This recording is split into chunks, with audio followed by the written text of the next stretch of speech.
Yes, guys, big up to everyone. It is, what is it, Wednesday morning after the game. Match reactions here right now, guys. Liverpool versus Rangers. Hope everyone's doing well and having a great day so far. Big up to everyone. Thank you for joining me on this Wednesday afternoon. Yeah, I will be trying to do more afternoon shows as we go on, guys, because yeah, obviously I've been neglecting my afternoon videos, so they'll be back hopefully soon. Keep doing these afternoon shows. Yeah, so let's talk about it. Liverpool 2, Rangers nil, Champions League game week 3. Great result for the Reds, much better performance, a tweak of formation from Jurgen. Yeah, there's lots to unravel and talk about today, guys. So welcome, welcome, welcome. And before we get going, let's just smash the intro.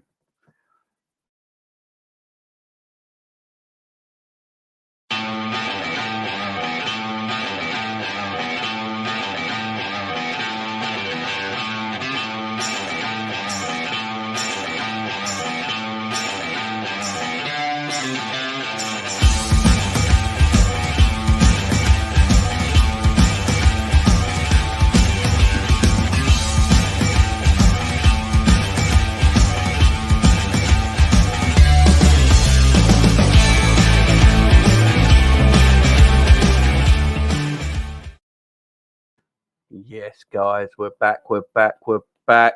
I found this great photo online as well of Mohamed Salah's goal, his penalty last night. I just like the screen with the. It looks cool. I thought it was a really nice photo. I thought I'd just show you guys that. So, guys, welcome back, welcome back. So, Liverpool 2, Rangers nil. We're going to talk about it. We're going to chop it up. We're going to see what everyone thinks. There's a poll in the chat right now as well, guys. Please go to that poll and vote on it right now for your man of the match last night. We'll talk about that as well. What's the poll saying right now? Let's have a look. So at the moment, Trent's leading on 46%. Diaz second with 38. Then Diaz and Salah are equal on 8%. Interesting, guys.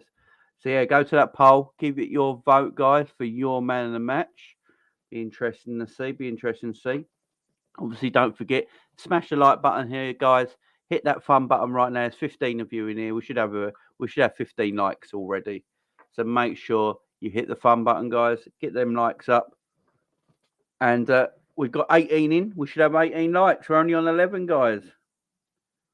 So let's get them likes way up, guys. Keep smashing that fun button. Let's get the likes up. Don't forget to subscribe if you're new as well. Any new viewers, please subscribe to the channel. I do appreciate it. If you are new, just get yourselves in the chat. I'll read your chats out if you're brand new, guys. So I'd like to hear from any new viewers today as well. And also, if you are watching this on the replay, I want people to start commenting down below, guys. If you're watching this on the replay or if you watched it live with me right now and there's still things you want to ask and talk about, get in the comments down below after this video, guys. I will react to every single comment, guys. So make sure you get to the comments below after if you're watching this live or in the repeat and ask me your questions down below or anything you want to say, guys. I look forward to hearing from you. Big up 6 times. How you doing, my man? Hope you're doing well. Good team performance from us. Henderson looks better in a double pivot. Yes, he does, like I've been saying for so long. Big off Panoff. How you doing, my friend? What was that man against boys last night? Pretty much. Afternoon, and how you doing, mate? Family's good. Cheers, my friend. Psychedelic, how you doing, mate? Big up Jay. Looks like Trent has been studying Wall Prowse and Beckham with that free kick. So yeah, it's about time we got one in now, isn't it? Trent Alexander. That's big up Gary. And big up Daz, how you doing? Big up Jamie, how you feeling with the squad against Arsenal and next week? We'll get to it, my friend. We'll get to it. So, Heath, how you doing, my friend? Hope you're doing well as well. Nick's in the house. If Liverpool fans believe that Trent's goal changes his past defensive mishaps, I don't know what to say. Was glad to see Jurgen changed it up a bit. If Nunez gets a run in games, he'll score plenty. Done well. Yeah, exactly, guys. So let's just talk about the main thing to start with. So Jurgen Klopp changed his tactics. He went to a 4-2-3-1. At times, it was a 4-2-4 as well. but he changed his tactics, and that was the main thing. And like he said after the game, we looked defensively better until we brought James Milner on, but we'll talk about that later.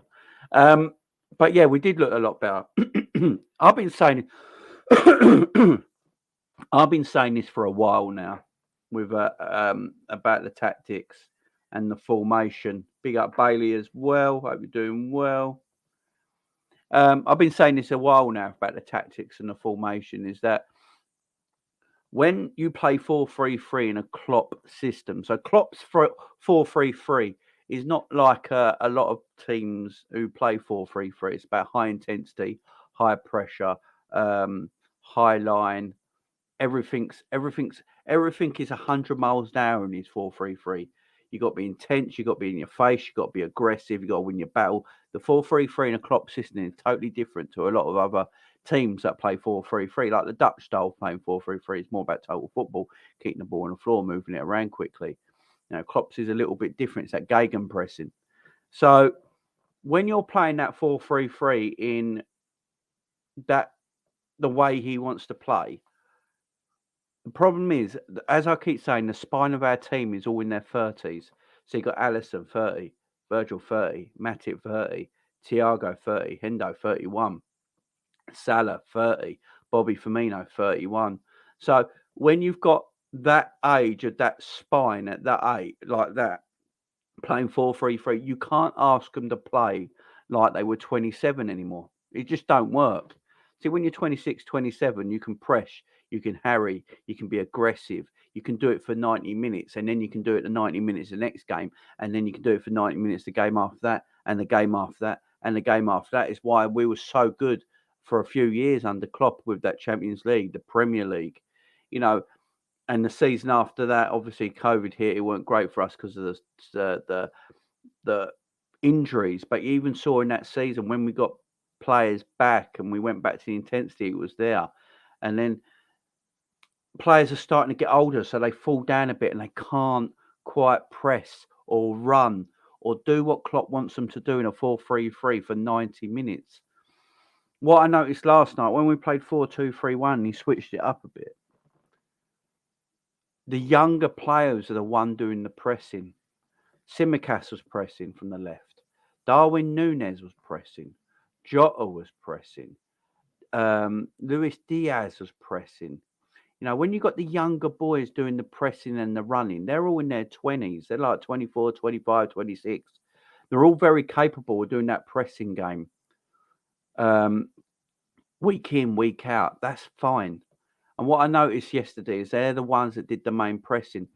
You know, you saw like Jota, Darwin, Simicast, you know, and who else am I forgetting it? But they was all in like a little circle, pressing the ball or stretching the player with their press. And it was leaving the likes of Salah free, it was leaving the likes of Henderson free, and the likes of Thiago free for any loose balls. So they didn't have to do as much running. And I found that impressive. Look, I know it was only Rangers were playing last night, and it's hard to dictate how well we did because it was Rangers, and Rangers are not a very good team. They're not a Champions League team. They're like a championship level team. But people yesterday and in their predictions for this Liverpool Rangers game were all saying, I wouldn't be surprised if Rangers scored first or if it was a draw. Rangers have got nothing to fear coming to Anfield at the moment. I mean, guys in the chat here were saying it as well. So that way, I think we played 4-3-3 last night and played the way we've been playing this season so far. I do think Rangers would have scored or gave us a lot more issues than what they gave us last night. When we went back to 4-3-3 at the end of the game last night, when he brought Milner on and stuff like that, we got in massive trouble. Klopp can't play 4-3-3 anymore. He has to stick with his 4-2-3-1, guys. I don't know how you feel about it, but I just feel like he has to stick with his 4-2-3-1. It helps out a lot of players in his team. Salah. Now, apparently, Jurgen Klopp and Pep Linders want Salah to not just score goals now, but be more creative, be that all-round talent that he is. He can't do that in the 4-3-3 because you're asking him to run too much. You're asking a 30-year-old man to do too much work on the ball in wide areas. You don't see Messi running that much, do you? You don't see Messi running that much. He doesn't press that much because he doesn't need to. He's always free and available for when he's got the ball. Then you let Messi do his thing. You don't put Messi at 34, 35 years old, do you? Out wide and tell him, right, you've got to run all day, press all day, and when you get the ball, you've got to do something with it. Because by the time he's got the ball, he's going to be absolutely shattered for all the running that he won't be able to do anything with it. You look at Messi right now this season, PSG have put him in the middle of the pitch, told him not to worry about anything, and when he gets the ball, do your stuff. And you're seeing Messi at the moment looking like one of the best players in the world again because he doesn't have to run. And this is the thing. We shouldn't let Salah run.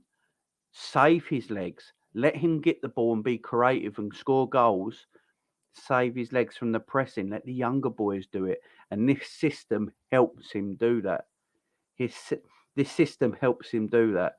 Playing this 4-2-3-1 because the younger players can attack. They can press and hurry the opposition.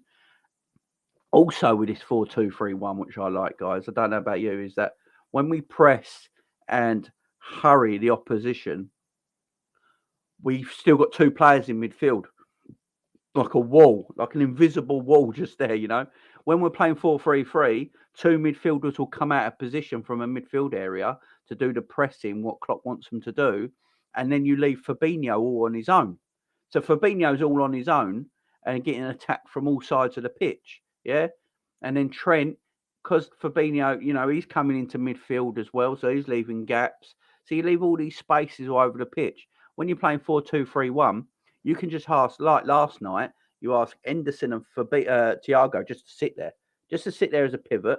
And then you got Salah, Jota, Darwin, and Luis Diaz. That's four players doing the press from the front. And you still got two midfielders sitting in behind. It helps us control games and protect the defence. At the end of the day, I've always been saying this. I've said this since day dot.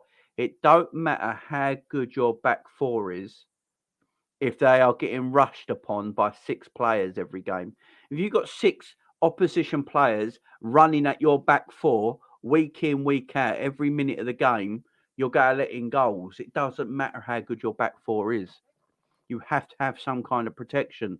And in the 4-3-3, we give no protection because the players are at an age now where they can't go and press and then get back into defensive positions.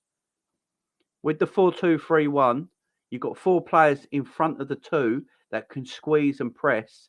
And then if they do the opposition do beat them four in the press, you've still got two pivot midfielders standing behind them in Henderson and Thiago. And then you've got four defenders behind them. So then you've got six players. So if the four players, go for it and press hard and attack, and they don't get through, you still got four players behind. It's six players behind for them to get through, and that's very difficult. So I really liked our performance. I've got to say, I really liked our performance yesterday. I thought it was a really, really good performance. That system needs to stay low. That system needs to stay. I'm just hoping he doesn't go back into another system. We just can't be doing with that. Let me get to some of your comments, see what you're saying. We were good until the last two substitutions. Yeah. I mean, we'll get to that. You're definitely right. I don't know what's going on with my internet at the moment. It's not even on Wi-Fi. It's been plugged in. The internet shouldn't be going down. Big up 6 times. Had a skip in my step today. Big up Thomas. Was just nice last night. Having a comfy game it was. Big up Bailey. Jota is so underrated. Yeah, Jota's great. Darwin did everything but score. All good, thanks, mate. Good to see us winning again. Then Arsenal and City games will be interesting. Yeah. His link-up play's improved a lot. Yeah, much better. There was a lot more Irish flags last night. Liverpool missed Robinson and Simicast let us down, and he gets in Diaz's way. That's a shout. Darwin had a good game. That Simicast goal line clearance was different levels. It certainly was. Jota was good last night. That foul on him was a red card. Yeah, because I was saying in my watch along that is it the geezer at Spurs who got sent off in the North London derby? It was exactly the same kind of foul, weren't it? And he got sent off. So yeah, I'm surprised they didn't look at it again. Nunes should have had at least 2 last night. He should have, but we'll get to the Nunes stuff. Everyone's saying Fabinho's on decline and we would like to Hendo. I disagree. We'll get to it. It was okay, but Robertson is class. I think Nunes plays more and will be prolific, yeah. End of last season, we said Diaz needed to improve his finishes, and he did improve, started scoring more goals this season. Nunes will do the same. Nice to see Salah running at players again. Yeah, it was, wasn't it? Because he's not tired, because he didn't have to be running up and down the wing all day. The goals will come for Darwin. He's getting in the right positions. That's the main thing. The only thing I didn't like is the subs and the formation change to 4-3-3. I agree. We need to stay 4-2-3-1. Been saying it for weeks. Exactly. 4-2-4 is the way of Nunes as 9. Alpha Melo not even a squad as well. I think Alpha Melo's got COVID, but teams now don't have to say that, do they? They don't have to mention that. But I think Arthur Melo has got COVID. That's just I might be completely wrong here. I just noticed that every single Liverpool player, manager, assistant manager, coach, everybody came off the team buses in masks last night. And then against Ajax and against Brighton, they didn't wear masks at all. So, and there was no Arthur Melo in the squad. So I'm just putting 2 and 2 together and getting probably 6. But you never know. Was lots more Irish flags last night in our end. Yeah, big up the Irish. I agree. Stick with 4-2-3-1. We are more of a threat with more attacking positions on the pitch. We have many skilled attackers. It adds the fear factor. It certainly does. Big up John Conway. How you doing? Ben Davis isn't a hologram. No, he's real. We are very critical of our players, but the fact remains we've only lost once at Anfield in more than a lot of seasons. Yeah. Apparently, if our move for Jude falls through, we'll go for Jamal Musiala. Yeah, I mean, hopefully. I mean, I'd probably go for him instead of Jude, personally. Bobby/Jota and even Carvalho wrote in the 10. Yep. Shaq, how you doing, my friend? Hope you're doing well. Trent was running back a lot more last night as well. Yep, because he didn't have to venture. The thing with Trent, also, he was playing wider yesterday. He even overlapped Mo Salah. I was sitting there thinking, oh my God, he's overlapped Mo Salah. I didn't actually say it in my commentary when I was doing the watch on, but I watched it and was like, in my head, I went, whoa, he's overlapped Mo Salah. What's going on? He's actually overlapped Mo Salah as a right back should. He stayed a lot wider. Yes, he came inside sometimes into the midfield area, but that's what Trent does. As long as Trent's not getting caught out defensively, I don't actually mind Trent doing that. As long as he don't get caught out defensively. And he never really did last night. The only time he did is when James Milner came on, but we'll talk about that in a bit. Firmino's teeth, how you doing, mate? There's 30 years old. I'm 45 and can still run, and I'm not a sportsman. The age thing is ball. Klopp will go back 4-3-3. He did last night. I don't know about that, my man. There's a difference of running really hard and fast, 40 to 50 yards constantly for 90 minutes. It's absolutely shattering. It's shattering, man. At the elite level, picking up your positions and running 40 to 50 yard sprints at hard pace, constantly moving for 90 minutes is extremely tough, my friend. It is really tough. Remy, how you doing? Why should the new system stay? Just because it worked with Rangers and does not mean it performs better against City and Arsenal. It's got to stay, my friend, because 4-3-3 don't work anymore. What does worry me though is when Milner and Elliott came on, Klopp reverted back to 4-3-3 and Rangers had some joy. Thank God for Simicast and Alisson. Exactly. We've got the 4-3-3, as I keep explaining, the 4-3-3 in our system requires young legs. It does require younger legs. You know, when we look back at I've always said this. When we look back, when we were probably the best team in Europe, when we won the Champions League and Premier League back seasons, yeah, we're arguably the best team in Europe. You can maybe say Real Madrid or a Man City, but we're up there. It's one or three, yeah. No arguments about it. Everyone was at their best peak age. Salah still in his 20s, Mane in his 20s, Bobby was still in his 20s, Henderson, Genie, Henderson, Genie, Fabinho. All players we were using most of in that system were all in their 20s still, very young. Can get up and down the pitch 90 minutes, can do it 90 minute after 90 minute after 90 minute after 90 minute. At this moment in time, when the spine of your team is in their 30s, you can't ask 30-year-olds to do what they did when they were like 26. It's just not going to happen. Plus, it's 4 years on. 4 years on, you're still doing the same running. It's tiring on your body. You don't ask Leo Messi to go play right wing and press and run up and down the wing all day and, come back on your defender and keep running and running and running. And then when you get the ball, you've got to do something with it. That's why it'd be shattered. He wouldn't be able to do anything with the ball. And I think that's what has been happening with some of our players. And so if you're playing 4-3-3, what I've seen, because what I noticed last night when we went to 4-3-3 towards the end of the match, what happens is you have the sitter midfielder in Fabinho, and then the two other midfielders go out to press. Because they go out to press, you leave Fabinho on his own, spare, and he can't get around the pitch anymore like he used to because his mobility is nowhere near as good as it used to be. So then you could leave spaces and gaps where they weren't before. If you're playing the 4-2-3-1, you got four players who can press from the front, and then if the press don't work and the opposition get past that four, you still got two sitters sitting there and then four defenders behind you. Depending where Trent and Tsimikas or Robbo, if they're playing left back, depending where they are up on the pitch, if they're a bit high up the pitch, then you've got two centre backs and two midfielders. So you've still got four players behind.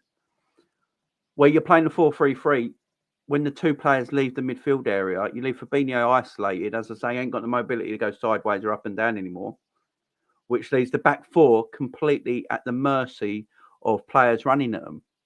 Now, this ain't, for me, it just makes sense to keep the 4-2-3-1. I know a lot of people were saying, it's only Rangers, you can't take a lot from it, and you're right, of course. But we have to try something a little bit different. We just have to try a little something a bit different. Look, I'm up for, I don't mind if we lose. Like, if we lose to City and Arsenal, playing this 4-2-3-1, but we stick with it and start learning that new way, I think it'd be good. I just don't see, I don't want us to play 4-3-3 against Arsenal. We'll get annihilated. We'll just get annihilated. We need spare players in the midfield.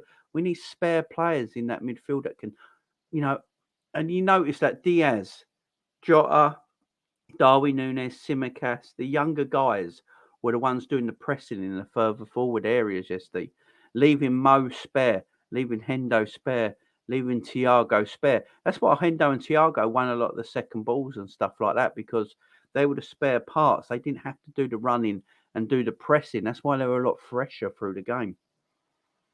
That's just my opinion anyway. It's just my opinion. I could be wrong.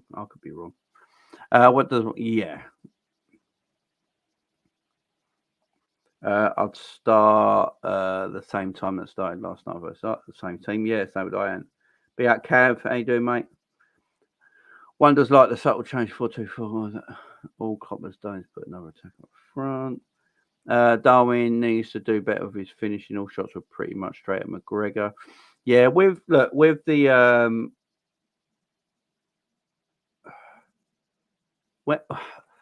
the Darwin Núñez thing, I've already said, I think I said it on Jerry James's show last night. With Darwin Núñez, he looks a bit stiff. He looks like he's too eager to please. I said this in my commentary yesterday.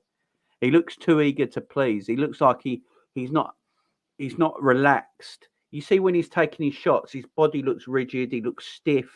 He doesn't look relaxed in front of goal at the moment because he hasn't scored.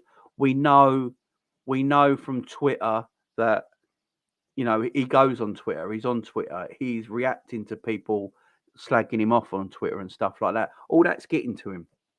He's very eager to please.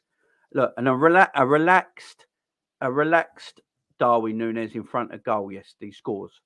He does. He scores goals. Now, the thing I'm not too concerned about is the way he gets in front of goal.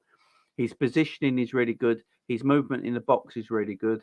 Um, he just needs to finish them.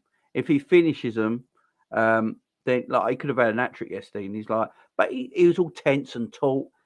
Soon as he gets one goal, I've said it already. Darwin Núñez needs one of them goals that just comes off his backside. You know, he just needs one of them silly goals that either comes off his head when he's not expecting it, goes in the back of the net. One that comes off his backside. One comes just off his leg and goes in the net. One of these silly goals that go in the net. And all of a sudden, as a striker, you relax in front of goal because you've put the ball in the back of the net already. Once he starts scoring in the positions he's picking up, we played to Darwin Núñez's strengths last night. For the first time this season, when Darwin Núñez has played, we actually played to Darwin Núñez's strengths. He ran the channels beautifully.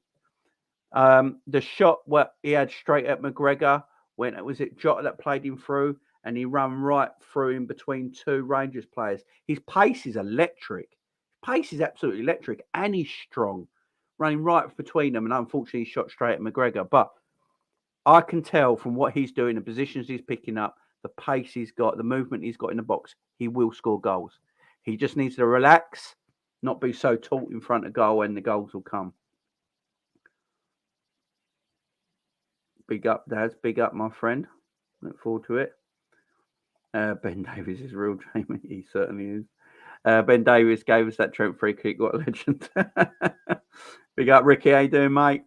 Would you start some of the stuff? I would play exactly the same team. Matty covered Trent well. Yeah, he did. Rangers fans calls Mayhem in the City. Yeah, I saw. If we play like last night, we would destroy Arsenal. JJ. Oh, I don't know about destroy. Don't know about. Look, the Arsenal game's going to be tough, man. Probably start Ibu, but we'll go the same formation. Yeah. There's a lot of talk that Ibu might. There's a lot of talk that Ibu might actually start against Arsenal because of his pace. So, be interesting. Although I love the new tactics, but I can't feel him bad seeing our best goal scorer in the past 5 years defending half the match. I don't think Salah was defending most of the match. I thought he was in forward areas. Salah should have had. If Darwin Núñez scored his goals yesterday, Salah would have had 3 assists. I thought Salah was running that teams beautifully. Yeah, I've got a feeling Man City weren't really ready for the game, though, Remy. That's my opinion. They only played 2 pre-season friendlies before that game. I don't think they were fit and ready, to be fair. I don't think I want to go and play Man City with 4-3-3 right now. Yeah. I get what you're saying, though, Remy. Big up to you, my friend. Michael, how you doing, my friend? Where we win on Sunday, guys. Are a big bottle jobs when it comes to the crunch time. Jeff Owens in the house. How you doing, Jeff? Terrible finishing. Keep a good game, but we are in trouble in front. But we were terrible in front of goal. That is one thing I will talk about, Jeff, because you are right. I can't see how well Arsenal beats us. They just don't beat us. City may beat us. We'll Arsenal 3-1. The front four last night was a pure joy.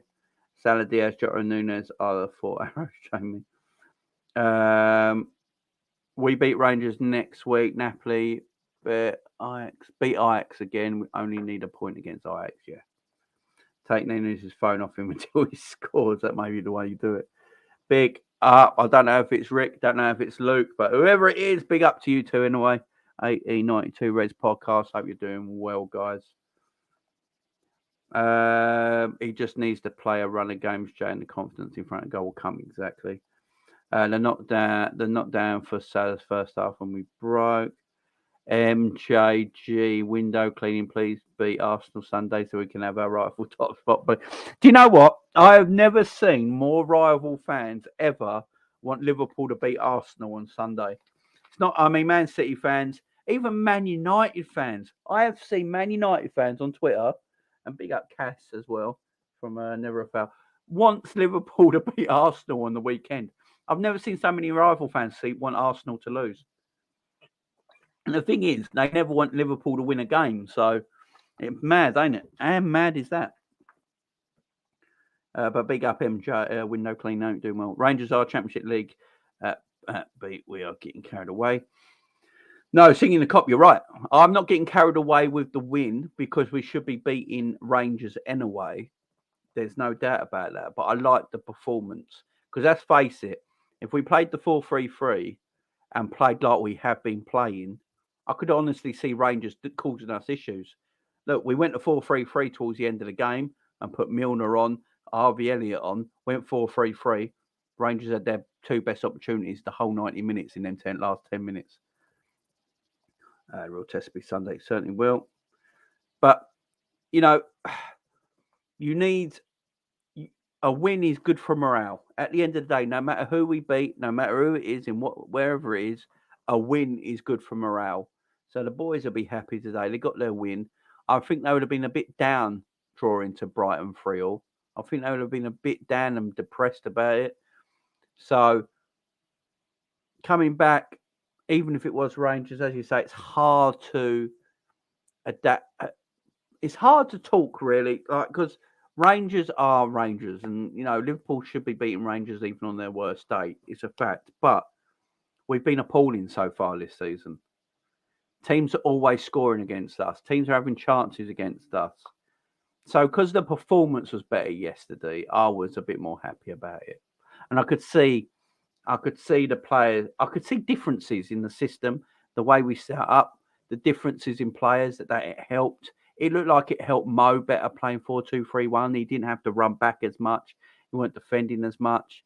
So he had more energy to then get on the ball and run at defenders, which he done really well. As I said, Darwin put his goals away. You're looking at Salah probably having 3 assists. Jota's hold-up play was decent. Darwin's positioning in front of goal was decent. Just needs to put the ball in the back of the net. Very rigid in front of goal. Luis Diaz was very good on the left-hand side. Yeah, no, it was just these little things here and there you can just pick off and go, yeah, that was good. That was good. That was good. There's little things there you can look at and go, yeah, that's decent. That's decent. That's true. Arsenal haven't scored past us since 2020 in all comps. Home and away. Yeah, that might change weekend. Virgil needs to absolutely boot Haaland next weekend. Yeah, that's true, man. That's true. I say that we repeat the same feat against Man City when we meet in the EPL. Our performances against Arsenal on Sunday will indicate how this will go. I think Nunes can be a top striker for Liverpool. He just needs to get hold of his emotions. As you see, they get better of him. He certainly can, yeah. Seen the Arsenal fans too confident. Jota definitely scoring. Yeah, Jota does love him. Seen a few Arsenal fans. Oh, yeah, I just read that. Until I see 3 really good games there, I'm still concerned. Yeah, I agree. We did well against Bournemouth, then we went backwards again. Rangers were good at Ibrox against Napoli. Don't take away their game lightly. Look, I understand everyone's a bit. I do understand, guys. Everyone's a bit like it's Rangers. We're not sure yet. Will he play 4-2-3-1 against Arsenal? Will he play it against Man City? Now, look, the thing with Arsenal play quite inverted. You know, their fullbacks come inverted. So if you do that, you're leaving gaps. You know, who's going to pick up who? I suppose it's about Liverpool just being brave. It's about Liverpool just being brave and just going for it, I suppose. I think that's what we've got to do. You heard Jurgen Klopp in his press conference saying that Liverpool have to be braver. You know, we play quite a risky game of football. Like when he was bigging up Trent this week, and he was basically saying, look, we play a risky kind of football that can concede goals because the risk we think is worth the reward is worth the risk, So we play that way. We're not asking Trent to sit there and play an old-fashioned right back and don't pass the halfway line. We want him involved at the other end. So we're taking risks with our game to get that high reward. Maybe that's something Liverpool just have to do against Arsenal. Take that risk to get that high reward. Put the pressure on Arsenal because No one's really put the pressure on Arsenal yet, so we're not sure how Arsenal can do with that press on them. Let's see. It should be interesting. Rangers got the Europa League final. They ain't that bad. But I agree. I want to see a running games. Yeah, exactly. Liverpool 4 attackers. Look, if we play this 4-2-3-1 against Arsenal, I can't see us not scoring. Saying that, right, we've got to talk about the elephant in the room. We have to talk about the elephant in the room, don't we, guys? Liverpool.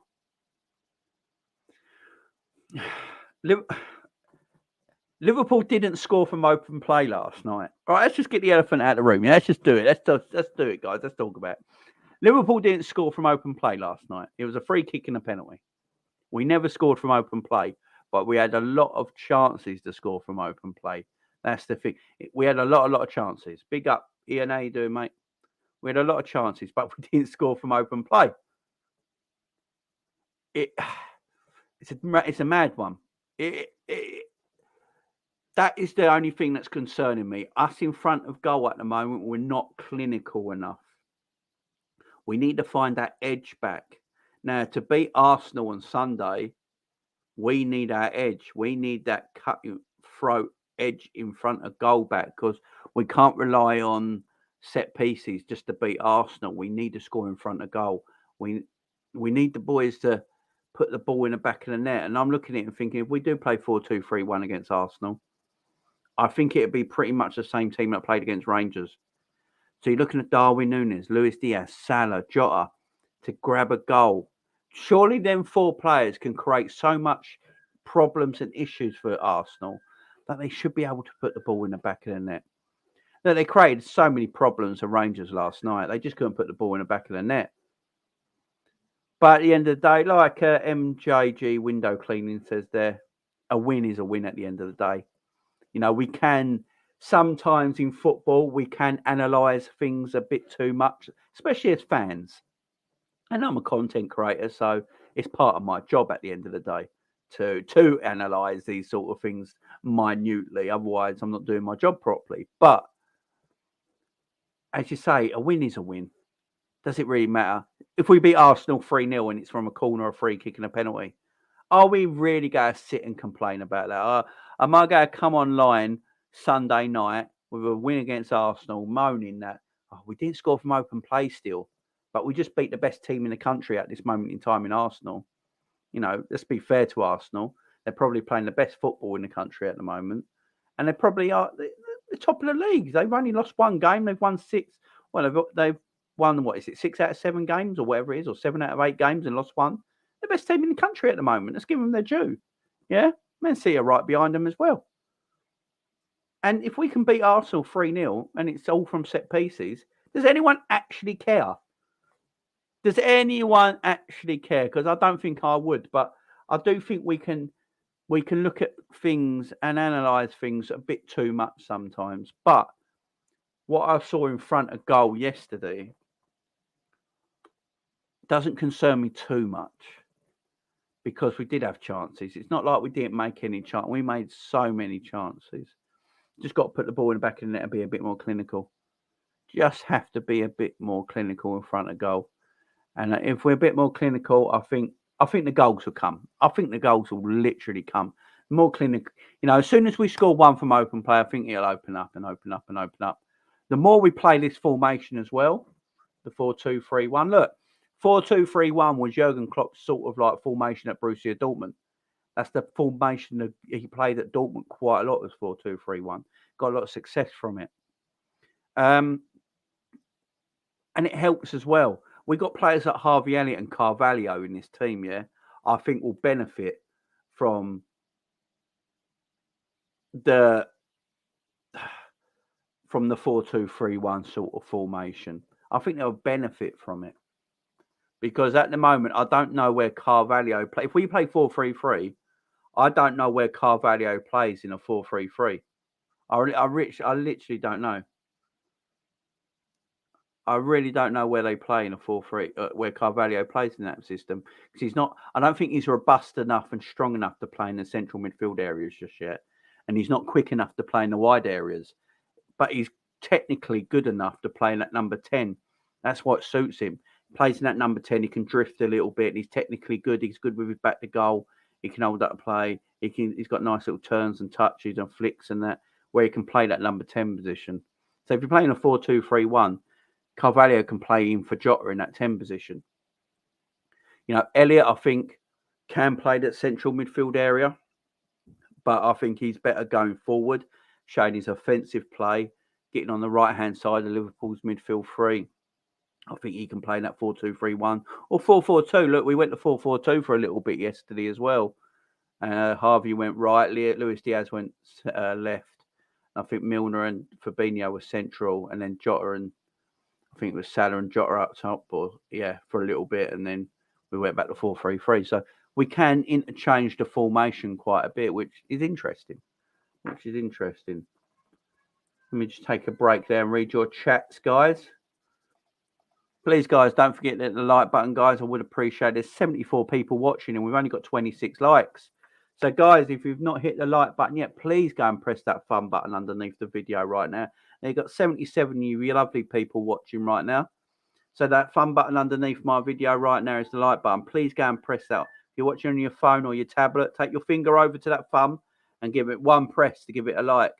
So I want 78 people now to go over to that thumb and press that thumb. We're on 30. 32. Press that thumb. Press that thumb. Press that thumb button. It helps the channel grow, guys. You know, views and everything is beautiful, but YouTube really likes this like button and it helps the algorithm. So if you'll hit that like button for me, guys, I would appreciate it. So press that thumb button. If you're on your computer, take your cursor over and press that thumb button. 33 likes. Let's try and get to 50 at least. It just helps out so much, guys. I appreciate it. Where was I? Big up Ian. How you doing, mate? People say it's only Rangers. It was only Fulham. Palace, Brighton. Yeah, look, it's exactly. Simicast man of the match. Darwin scoring against Arsenal. Bank it, Jamie. Yeah, hopefully. A win's a win, low. Exactly. We're better than Arsenal despite having a very bad start. This is not discounting the improvement in Arsenal. Look, I agree with that. If you look at our strongest 11 to Arsenal's strongest 11, Liverpool's 11 is better. No doubt about it. We're just not in that form at the moment, are we? That's all it is. If we get our form going again, then, yeah, there's no worries. But at the moment, we're not in great form. There's some worries about us defensively. There's worries about Trent, areas that Arsenal will expose us. And Arsenal are playing with, let's be fair to Arsenal. Arsenal are playing with a lot of momentum. And they're in a good place at the moment. And sometimes when you've got that momentum and good place, that can just take you some places, you know. So Liverpool got to match Arsenal for that. Liverpool got to match Arsenal for everything on Sunday. And if Liverpool match Arsenal for everything on Sunday, Liverpool have the better team, so Liverpool will win the game. But we have to match them. Hit the likes, yes. Big up, Scasser. How you doing? Too many touches, not enough shots. Arsenal's owner, Diogo Jota will bag as well. Yeah, Jota does like the Arsenal, only. He got 6 goals in 3 games? Agree with 4 up top. Use style, wins pace, 4 tackles. Look for the big man. I see another. See Diaz, another one. Big club. I mean, look at our game against United on Sunday. I think we were disappointed they got 3 goals. Yeah, exactly. Sanders go destroy Ben White. He won't be on Salah's side, will he? Be on Diaz's side. If Ben White's playing right back, he'd be on Luis Diaz's side, won't he? Which, yeah, that'd be interesting, man. You know who is on Salah's side, though, as the centre back, and that's Gabriel. We know how clumsy Gabriel is. He always gives you something, and he's going to be playing on that sort of left-hand side centre back area. So right, yeah, so he'll be on Salah's side on that left-hand side. I've got a feeling we'll beat City and Arsenal. Could you imagine, Bailey? That would get our season going again, wouldn't it? As soon as Darwin scores, the floodgates are opening. I agree. Big up, Rich. How you doing, my friend? Hope you're doing well. Jamie, Rangers played 5 at the back and often part of the bus. Arsenal probably won't let them do that. There will be plenty of space for our forwards. It's a good point, Rich. It's a good point, my friend. Good point. It's a very good point. MJG, you generally should have had double figures. Yeah. I mean, you should have beat Man United 10-0. Saying that, when we beat Man United 5-0, we should have won 10-0. We just laid off them a little bit for some reason. 4-2-3-1 as a counter-attack is a counter-attack formation. Can be. I've always said I think Liverpool should counter attack personally.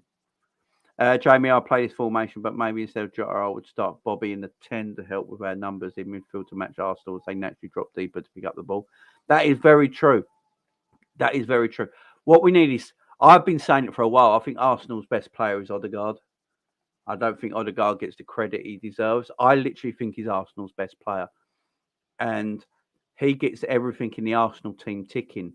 Everything in that Arsenal team going forward ticks because of Odegaard. He picks the ball up in deep areas. He's never marked.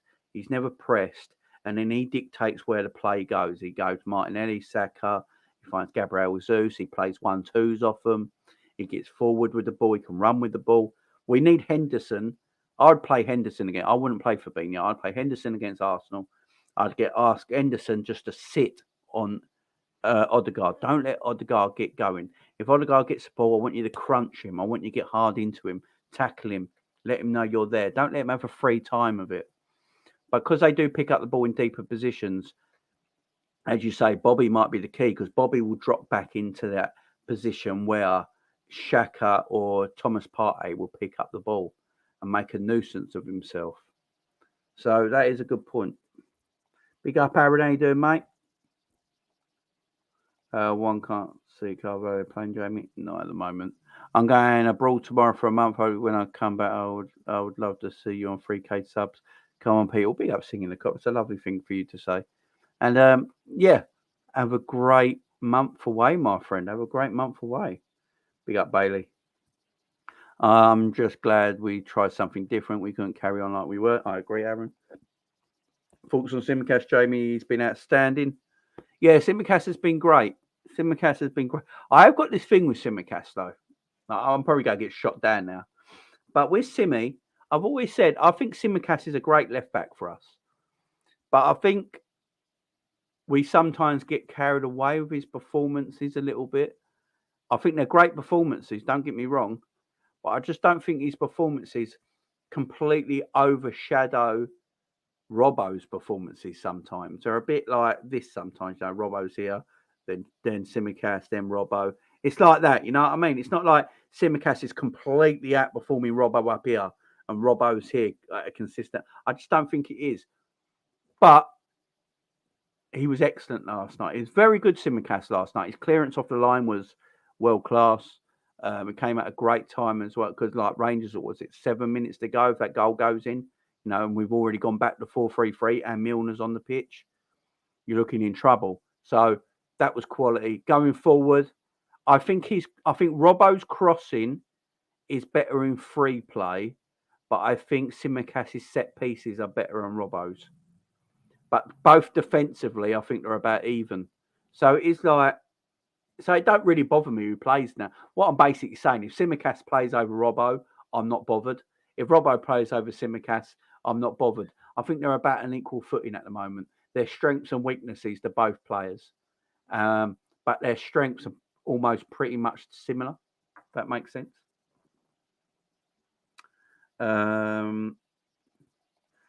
Did you see our under 19s, Jay? Ben Doak looks bright. Yeah, he looks like he's going to have a bright future, don't he? I've got to say.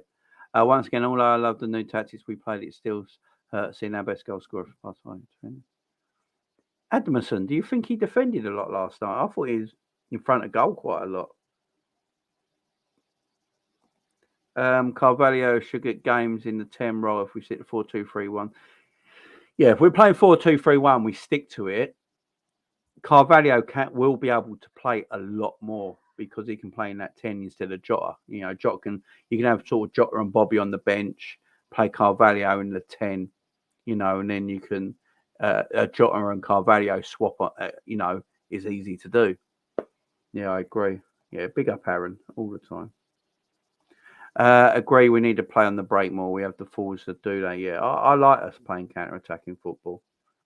Sometimes this slow possession football we've been playing, I don't think suits our game. I like when we play counter-attacking football because we have the players to play counter-attacking. You know, as long as we defend well and get stuck into teams, yeah, I think we can be dangerous on that. I don't think we need to see Jota and Nunes play together. I'm surprised at how much I like. I didn't think we'd see Jota and Nunes play together. I'm surprised at how much I liked it. Yeah, same. Jota. See, Jota's hold-up play is better than Darwin's at the moment. So if Jota's playing a little bit deeper behind Darwin, Jota can get the ball turned and feed the ball. I mean, I think there was a pass yesterday where Jota fed the ball through the channels into Darwin's path, and if Darwin scored from that, it would have been a great assist. So yeah, there's definitely something there building. We just got to build on it. Salah will score against Arsenal and City, and will go, and so will Nunes. Jamie have to decent Michael Oliver. Yeah, he's the Greek Moreno. He's a bit better than that. I agree. Thought they were good together, and Jota wasn't even at his fittest. Yeah, Jota's only going to get better, guys. Simicast needs a run of games like Rob always gets regardless of form. Yeah, I agree with that. I do agree. Jamie, when do you think the likes of Robbo and Fav, etc., will leave? I don't ever see Robbo leaving. I know Robbo did that interview the other day on last week, wasn't it, on BT Sports? Don't know if anyone saw that. It was like his Scottish football chat and all that. And because he's a big Celtic fan, ain't he? Celtic's his club. He's always said he one day because he got dropped from Celtic from the youth team, didn't he? And then went to Queen's Park and all that, and had to work his way up. And he's never really had his dream of playing for Celtic. Let's face it, it's Robbo's dream. He's a Celtic fan. He wants to play for Celtic. But like he says, he's 28 now, but he doesn't want to go to Celtic when he's 35 and he ain't good enough. So he's got a long contract with Liverpool. And also he says at the end of the day, I'm very, very happy if I retire at Liverpool. So he's either going to always stay at Liverpool and retire here, or one day he'll go to Celtic. That's just Robbo. I think that's the only two clubs Robbo's going to play for now until the end of his career. Either he just stays at Liverpool or he does eventually go to Celtic. I think that'll be it. With Fabinho at the moment, I think we just need to let Fabinho have some time off on the sidelines for a little bit. Like I'd have against Arsenal, I'd have Hendo and Thiago in the midfield. I just let Fabinho. I think Fabinho's best just coming on with 20-minute games at the moment because he's played a lot of football over the last 4 years, Fabinho, and he's been a defensive midfielder in them 4 years. And I think he's just feeling it a little bit and suffering from that a little bit. Just needs some time out. His mobility has never been the best, but it's getting a little worse at the moment. But I think that's just tired brain, tired leg. He just needs to chill for a while.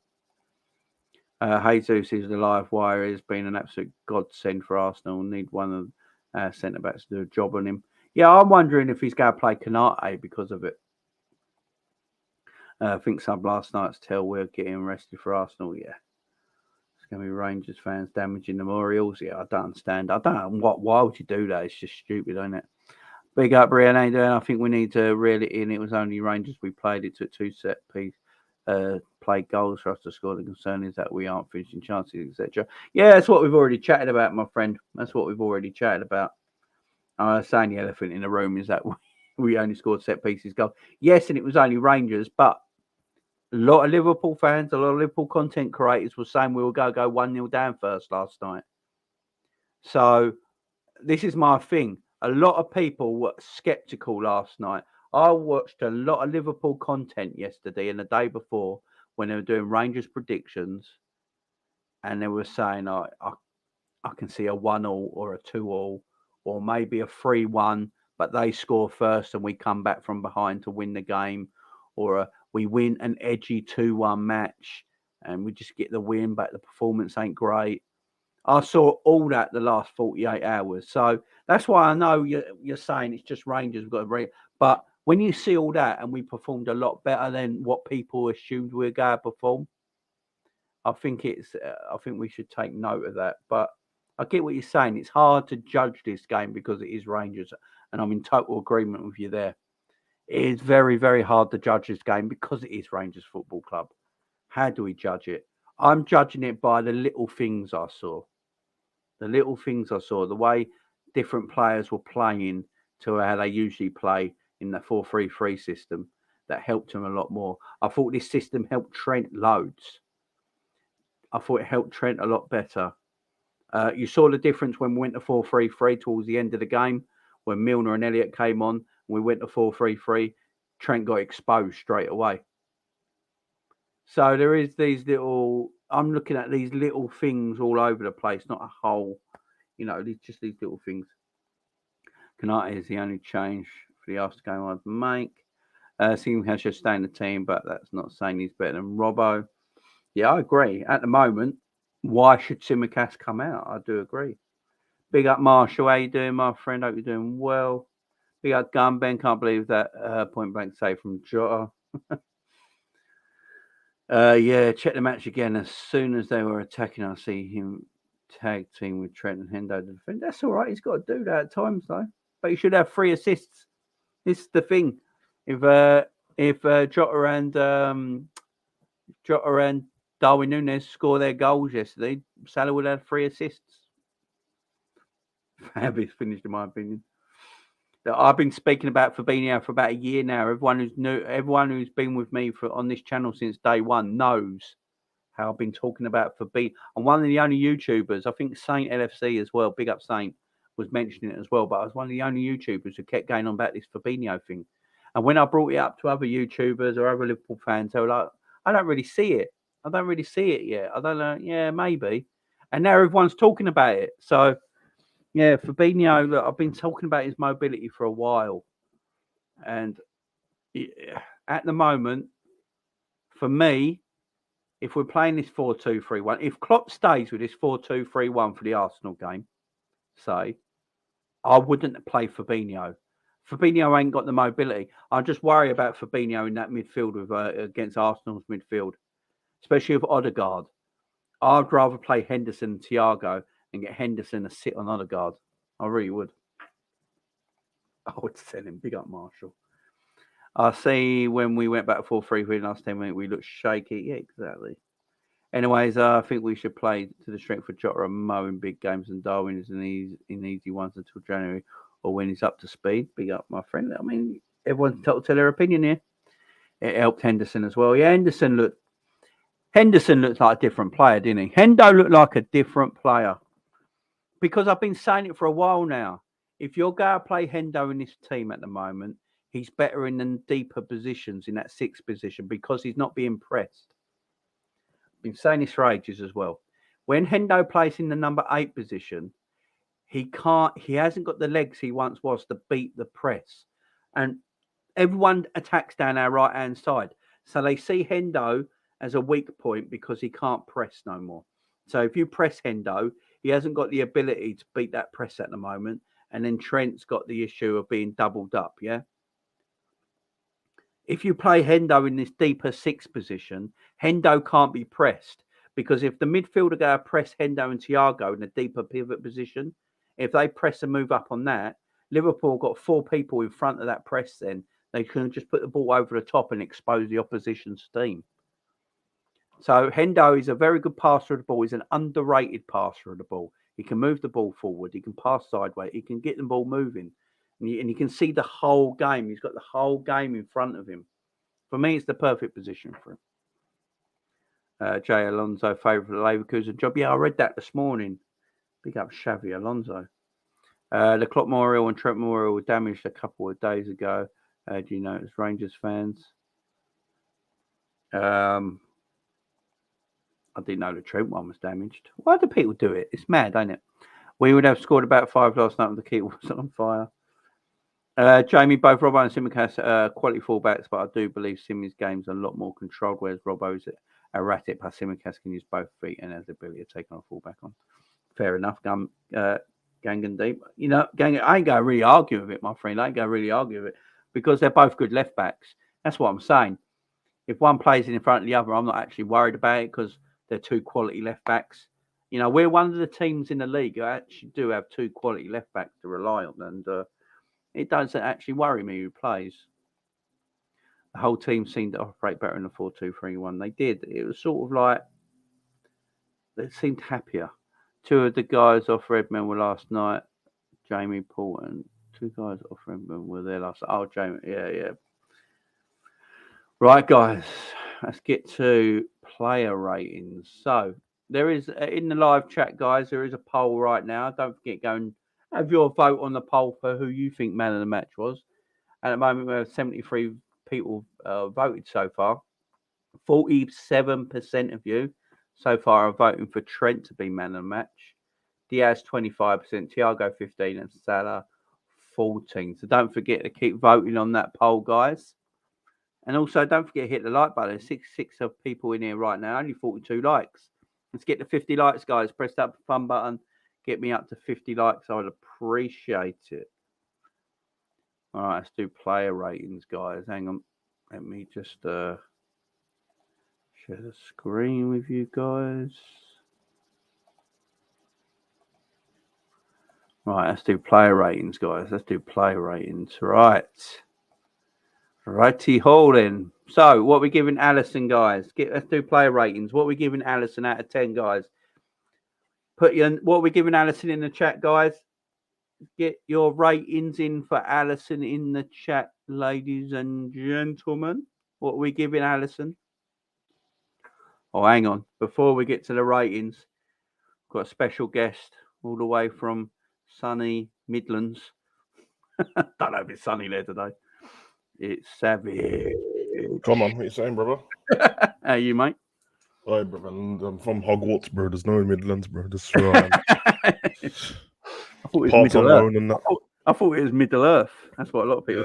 Yeah, parts unknown, like Kane. Parts unknown. I always wondered where the Ultimate Warrior's from when he was from parts unknown. The killer was when I was a kid. When they used to say Death Valley for Undertaker, I thought they made it up, and then when I got older, I was like, "Oh shit!" No, it's real. It's a real place. But it's a desert. Yeah, it's a desert. It really is. So, guys, Ali, what are we giving Ali out of 10? Steve's going 7. Aaron's going 7. What are we giving Ali, Savage? I think I gave him an 8 yesterday, but I probably overgassed everyone, to be honest. 7.5. 7.5. Right, yeah, 7.5. He made a few decent saves. And right. Yeah, I mean, Alisson's one-on-one saving again is best in the world, man. Yeah, it's just ridiculous. He's the best I've seen at it since Schmeichel in England. Yeah. Anyway, it don't matter where it hits. It's his shoulder, it's his face, it's his chest. Mm-hmm. It's like he can't be beaten on one-on-ones. It's just a madness. Joel Matip, guys. Joel Matip, what we saying for Joel Matip? Big up, Ilias. How you doing? What are we saying for Joel Matip? Alisson's the best goalkeeper in the world. Right now, I'd say he is. I don't think anyone's been better than him for 2 seasons, bro. No, he's just different. Only time he's ever been bad for Liverpool was the COVID season, and that was when he lost his dad. Before then, he was fine. And you're allowed to be, you know what I mean? Yeah, you're definitely allowed to be. So what are we saying, guys? A 7 for Matip, 7.5. Yeah, I'm with Singer the Klopp, 7.5 for centre back. I can't put points in, but everyone knows it's a 5. Yeah. So 7.5, 7.5. Simicast, interesting one. A lot of people had Simicast as well rated last night, performed well. Goal lines clearance towards the end of the game. It was good. It was good. Crossing. What are we going in? Yes, 7. Yeah, I'd probably say the same. 7. If I gave Matip, 7.5. But I know you can't do points, so I do 7.5. Yeah. It was good, but like if you overgas it, then it didn't do anything to me incredibly outstanding. The clear off the line was dope. Yeah, and him being sharp was good, but everyone seemed a bit sharper. So I'd say for your rating, so you can only put down 7. I'll put a 7 down as well. Trent. We Mr. Trent Alexander-Arnold.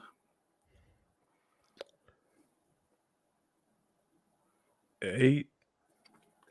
Yeah, I thought Trent was decent last night. I thought he was really good.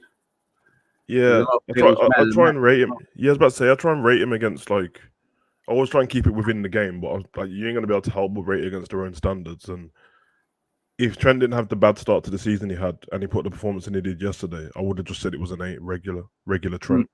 Yeah. So I'm not just gonna gas it up just because he's got better than he's been. The goal was dope, though. It's a great free kick. Oh yeah, it's about time then one of them went in as well. That's what I said. Yeah. Virgil and Matip really didn't have nothing to do last night. Nah, I give him the same rating as Matip, bro. Yeah, he didn't really have much to do. To be fair, Van Dijk's the same as what it was with Trent. That's just his regular performance. Van Dijk, when he's got nothing to do, is always the game starts on the 7th for him because he's just got nothing to do. Mm-hmm. And it's not his fault he doesn't have anything to do. So for me, like, he didn't make any mistakes. It was fine. It was fine. I actually think Van Dijk, even though his season's not been great, I think if everyone looks back a little bit, everyone's been a little bit harsh on Van Dijk this season, honestly. I know it's against his own rating and that. It's because, when he makes one mistake in a game, you'll never forget that Van Dijk made the mistake. But if you watch the rest of the game, he don't do it again. It's because he's the defending version of Haaland, don't he? That's what it is. He's like balling the lad. He's like a machine as well. So when the machine goes wrong, you're like, oh, Jesus, he's actually human. And I agree. He looks worse. Jordan Henderson. Now, hey, that's my captain, man.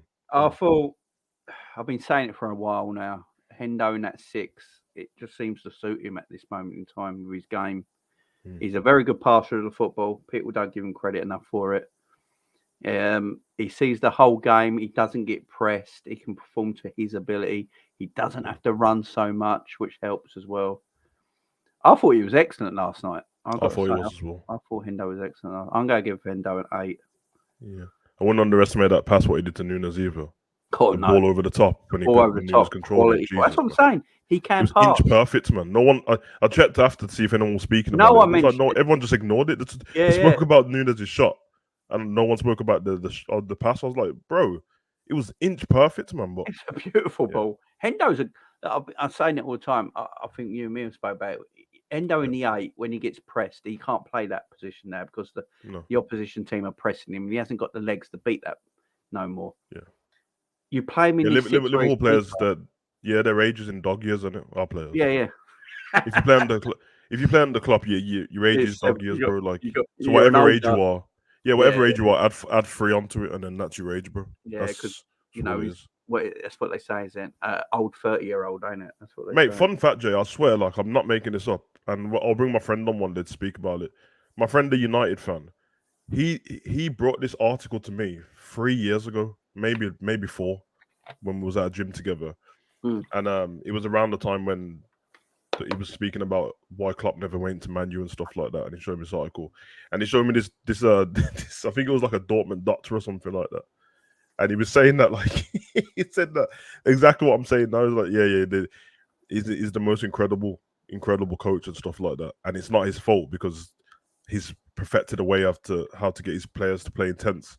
But he said it just means that the legs fall off a little bit earlier than everyone else. Because he was when on about Goetze.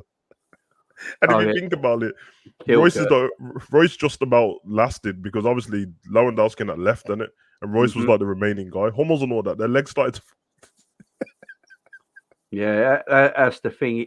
Klopp, as you say, Klopp's perfected a system, but that's why when everyone keeps saying about this 7-year thing, it's a myth, bro. Like, it's not the 7 years. It's just the players, how long they last for. Like like Diaz now, he's been here for less than a year altogether, pretty much. Diaz has ages left in him. He has like 4 or 5 years at the top level.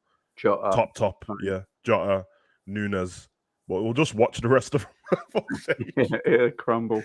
Trent at the moment is 28, bro. In Klopp years. In Klopp years, he's 20. That's that's what I'm coining the phrase now. It's Klopp years, bro. He's 28. So when everyone's talking about him getting into his pick, bro, he's Klopp years, bro. Just come on. Which means Firmino is about 45 now. Oh, well, Firmino's a pensioner, man. It's even worse if you're not athletic when you start with. No, exactly. And that's why Firmino, he could have grandkids right now. Man. Well, it's like I said about Henderson right last night. I said because Fabinho's movement and mobility now is so bad. There's another one. I mean, Fabinho's not even 30 yet. He's 29. To be fair, though, he looked like he was 30 when he was 21. Yeah.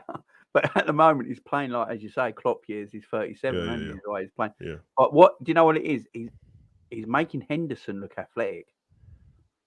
Yeah. In the midfield, and that's quite a sad thing. So Thiago on average has got a higher rating than Henderson last night. But I don't think Thiago was that good last night. I'm just going to say it. I think Thiago was good defensively, and I've always said that he's our best defender. I've always been saying that.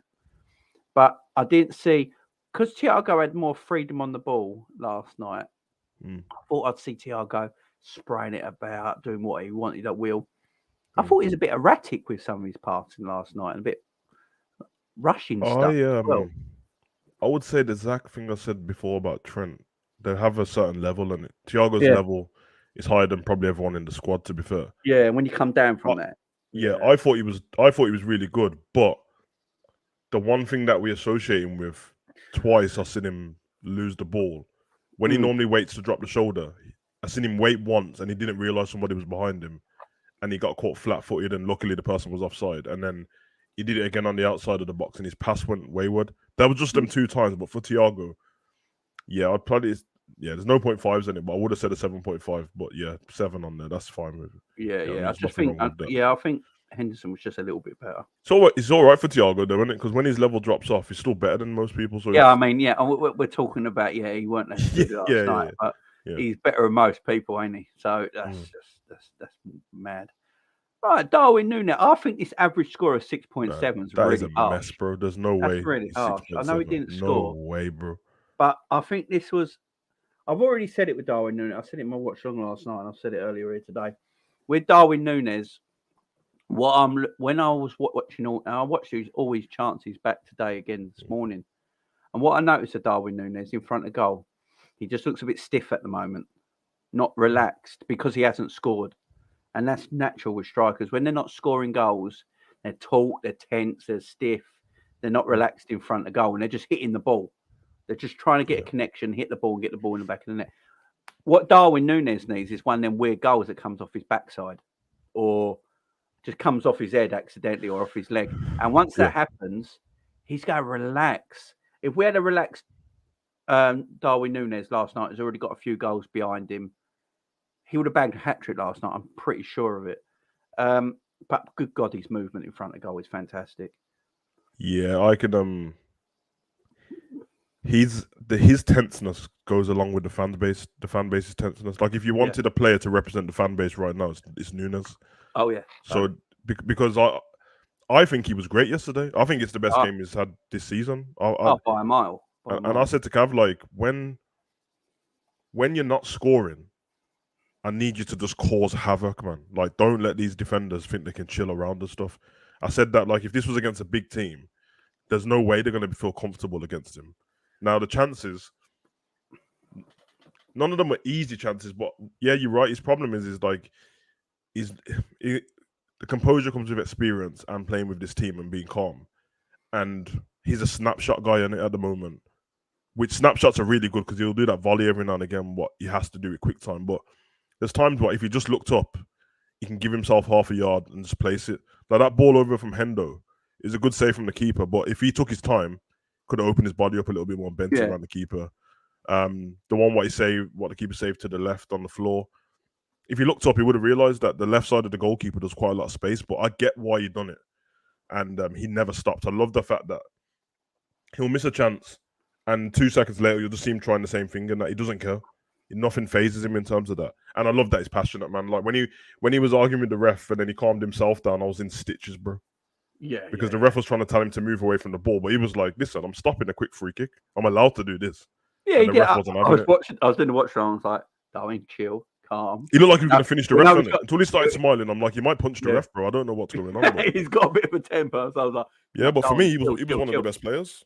Yeah, I liked it, man. Last night. It's always unfortunate. Let's be honest. If it wasn't Darwin and this was Salah, and the keeper made all the saves, everyone would just go, Salah, you're just one of them games where nothing was going in for you, but you still give him a great rating. But because it's Núñez, it was like, nah. So for me, probably would give some 8 Henderson. Yeah, he probably gets 7.5 ish, edging towards 8. But he was good, man. I think he didn't stop all game. I liked it, and I liked the fans were sober. I don't know if you had the volume on in the watch. No, I watched it back this morning when I could hear it. But flipping hell, when he came off the pitch, the fans, the way they were cheering him, yeah, man, I like that as well, man. Because I think our fan base at Anfield games this season have been rubbish, bro.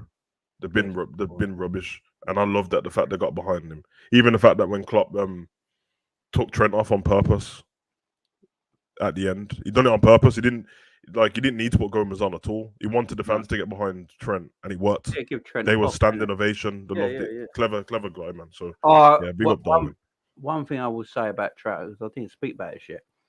I absolutely loved how the team railed around him last night. Oh, bro, gives you special feels, man. The way the way they just got round him, and the way Hendo was talking to him, like Hendo was like holding him like it was his son. And he's basically, you can tell what he's saying to him in his ear. You can tell, you can see, and I think it's just the pick me up Trent needed. Now I know everyone's saying because Trent went like this and all that, and they're saying, chill with your celebration. We got Arsenal, Man City coming up and all that, but sometimes I'm like, when you've gone through the shit he's been going through, he's not having a great time of things. He had a good game defensively. He had a good game offensively. He scored a blinding free kick. Just let him be for a night. Can I ask a question? I'm not trying to because when me and Cav was on, both of us said that, like, we were both saying when he started celebrating, don't cop Diaz, and I didn't see him do it. I just seen him slide on his knees and just stare at the crowd. He went like that. Did he do that? Yeah, he sort of slid, went like that real quick, sort of like that. Oh, because I just thought he slid on his knees, looked at the crowd for ages, and then everyone came over, and I love the fact that, like, Hendo, I could see Thiago saying something for a long time. Shimikas was holding him, and he had his head down for ages, and I was like, "Yo, is he crying or something?" Because his head was missing. So, but I think Trent sort of does when he slides. I think he does that a lot. I think he does that a lot. He either does that or he does that. That's his two honestly, things. I never. And if everyone's saying that he did, then he did, didn't it? But I just didn't see. I think he does it all the time. I bothered with literally, me and Cav was like, we didn't see him do it, but listen, he's been getting loads of bullshit. I don't know if have you seen Virgil? You seen Virgil speaking about him? Have you seen that yet? Yeah. Virgil. Yeah, so I seen it on Sky Sports, just, man, and Virgil loves him, man. Yeah, man. That's how everyone should be. Back you guy, innit? And we back him as well. I don't mind when we discuss it, but when you know what I mean, when it gets personal and people are cooking him, like, it's too much sometimes. So I was happy for him. I know we're playing City and Arsenal next, and he might get ripped apart and all that. I don't care. He had his night. It made him feel good. He's had a crap time since the beginning of the season. The England stuff has been all over the media. Everyone's talking about it. He can't get away from it. And he had a great night. Let him feel good. What's wrong with it? Just let him feel good. Yeah, and all that cooking the business and that's not like, we can always say that it's we know that someone's going to target that side or he's going to have a tough time with this person. But, like, writing Trent off straight away before the games happened is crazy, bro. Like, I know that Martinelli in the League Cup, he was running at him all the time. Guess what? They didn't score. They didn't score in that League Cup, bro. No. It was 0-0 and 2-0 to us. Martinelli is going to skin him because Martinelli is exceptionally good at doing that to people. It's not just Trent; he's done it to. He does it to everyone. He does it to everyone. He's going to do it on He's going to do it on Sunday because he's very good at it. It's just, it's just as long as he doesn't score from it. I mean, me and you both know, man, that usually when we've seen Trent's better performances, they're normally against the better players, not against the ones from the smaller clubs are the problem for Trent usually. Because it's almost like he's thinking away from them. But I've seen him against Son, all these guys, and that. Yeah, this season he ain't been very good, but I've seen him do the same defensively as well and block them out. So I think with Trent, it's if he gets skinned and then he has a rubbish game going forward as well. It's more noticeable. If he has a great game going forward and then gets done once or twice, but there's no goal comes from it, no one cares. So exactly. I agree. Where are we? But yeah, with Darwin Núñez, he's running. It was the first time this season we played to his strengths as well. The first time this season we played to his strengths, and his pace, man. That pass, I think it was the pass. Is it the pass from Jota, where he put it in front and Darwin Núñez ran in between two Rangers centre backs. On the diagonal, his pace is unreal. He's so quick, bro, and strong. It's starting to look like when Jota plays, everyone looks better. Yeah, Jota's a player. People can come at me if they want, but I'm just saying. Remember, me and you was always like, when Bobby plays, Bobby makes everyone look better. And I'm not saying he doesn't anymore, but obviously Bobby's getting older now, and he's got Jota. That position he played in, because perfect. because on the formation sheet it looks like that he's in wherever. Once the game starts, I said it's a caveat. It's like what? Yeah, it's like what Man City do with De Bruyne, and no one knows what to do with him because he can drop into midfield, he can go up front, he can go to the left. When he goes into the left, Diaz comes inside. If he goes to the right, then they all have free rolls. Apart from Salah, who stayed mostly on the right. Yeah. Diaz was like sometimes number 9, sometimes on the left, sometimes number 10. Then Jota, then Darwin. Them three seem to have like Klopp went room, right? You just got 3 roles. Yeah. It was the most Klopp ball I've seen us play in a while. Yeah. That was more like what Liverpool play under Jurgen Klopp. That interchanging up front, that madness going on up top, and don't know who to pick up and all that. But you're right with Jota, though.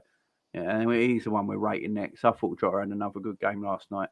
Yeah, Jota gets an 8 from me, bro. This geezer's something. Yeah, same. Jota's hold-up play. Jota's hold-up play is getting much better now. Much better. He can play with his back to goal. He can link it. He can do these little 1-2s around the box. Yeah. I like that little bit of interplay we had last night as well between all of them. When we were running little 1-2s here and there. I was like, Jesus, this is more like it. Look, and I know it's Rangers. Everyone's saying we need to calm down because it's Rangers. I know. But every Liverpool content creator, apart from myself and a few others, but most Liverpool content creators and people in the chat and people on Twitter for the last 48 hours have said, I see us going 1-0 down to Rangers, coming back and winning, baby, winning 3-1, but I wouldn't be surprised if it was a 2 or 1-1 draw. I saw it everywhere. I'm with you, man. I'm not having anyone tell me to calm down. My team won a game when we were playing pants, and we knew because we had that time off who we were playing. And every time I was on your channel and I was watching the chat, or when I'd done a stream and everyone kept saying to me every time I mentioned the Rangers, they're like, don't sleep on Rangers. You can't blah, blah, blah. And now we beat them, all of a sudden, they're rubbish again. But I'm not having it, bro. No, exactly. It was a great performance. Oh, shit almighty. I just dropped my tile. Jesus. Yeah, no. Obviously drawn by Lauren. Come on. Yeah, Jota was great last night. Yeah, and the thing with that formation change, I love the fact Klopp changed it. I've already spoke about it, but I don't know if you heard. But when I was talking about the 4-2-3, what I liked about the 4-2-3-1 earlier last night, because with the 4-3-3, the way, as you say, in the Klopp system of 4-3-3 is different to any other kind of 4-3-3 system. Yeah. It's not the 4-3-3 of Dutch football, of total football. It's not like that.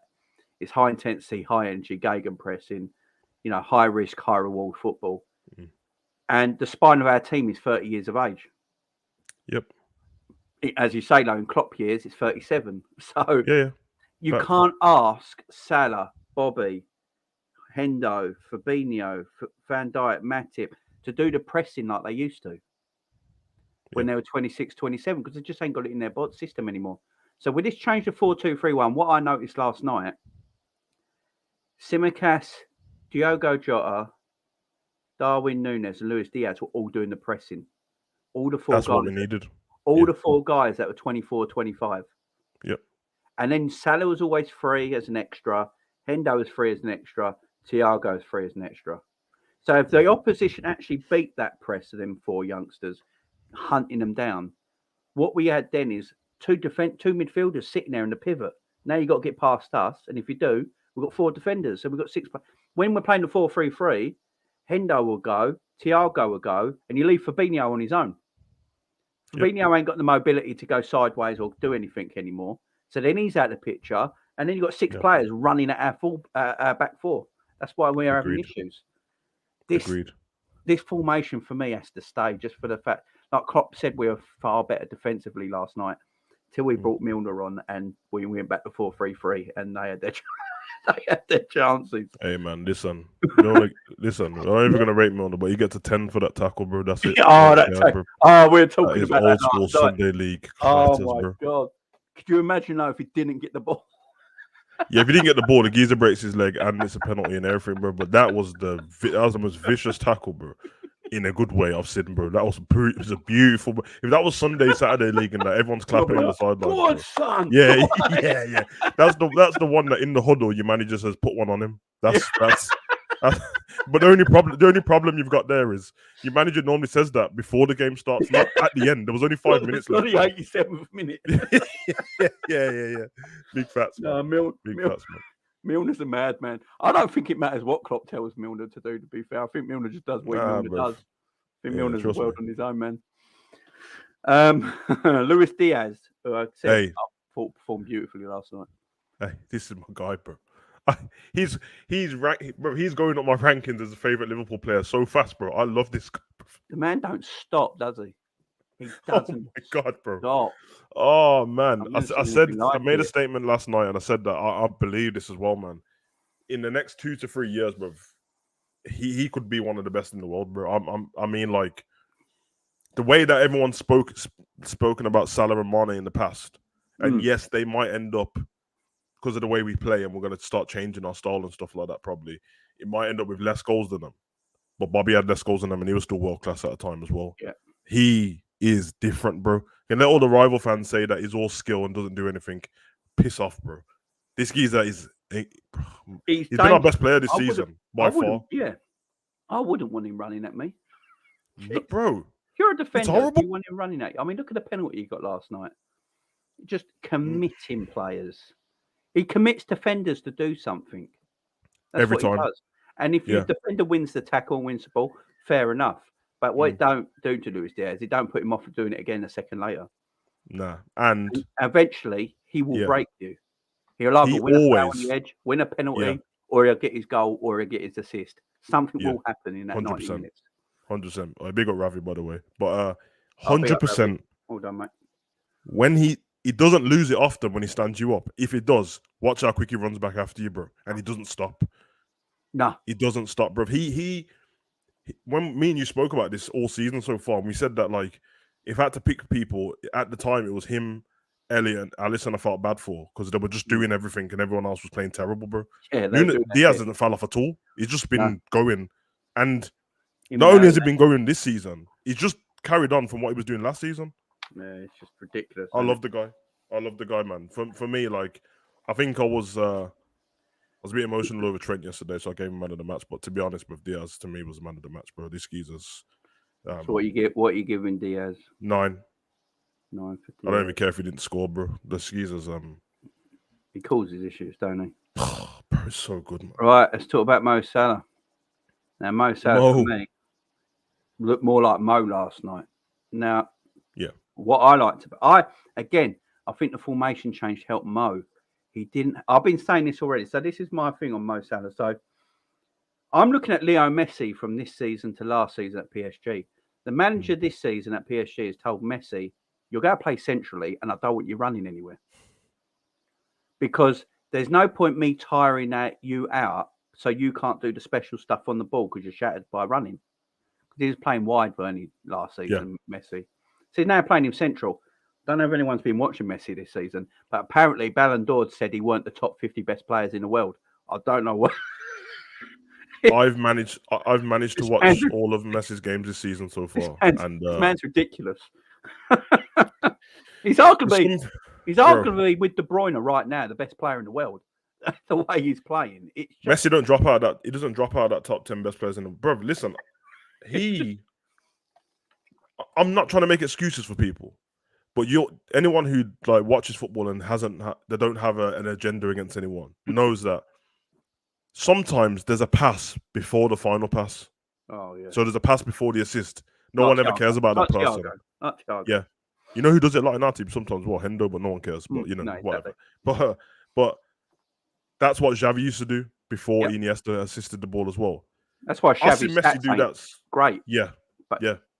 I see Messi do that so many times last season as well. Because last season the problem was because he wasn't doing his trademark stuff in terms of scoring, nobody bothered to watch. They just saw the result and said, what's he doing because Ronaldo's scoring 18 goals? I watched some of them games last season. He wasn't shit. He just wasn't scoring. No. Now he's doing everything. You see what he's doing now. It's a problem. And everyone who spoke about him, go fuck yourself, bro. You need just don't. I mesmerise myself when I watch Messi. I watch Messi run. I have never seen a player look more elegant running with a ball in my life, apart from Maradona. That is it. Apart from when Messi gets the ball and he runs, It's weird. It looks like he's not even. It's like he's gliding. 100%. And when people talk about the best dribblers of all time, I've always said it's Messi because I never see him lose the ball. And he sticks to his foot, bro. He's not kicking the ball in front of him and running after it. Everyone will say it's people like Neymar, Ronaldinho, because they do the flicks and tricks to go past people and the leg over the all these sort of stuff. Messi don't do that. He just literally runs past people with the ball stuck to his foot, and no one can win it. No one knocks him off. He's just, and this is where I'm getting with Mo. With this formation last night for Mo Salah, Mo didn't have to do as much running as he's been doing in the 4-3-3.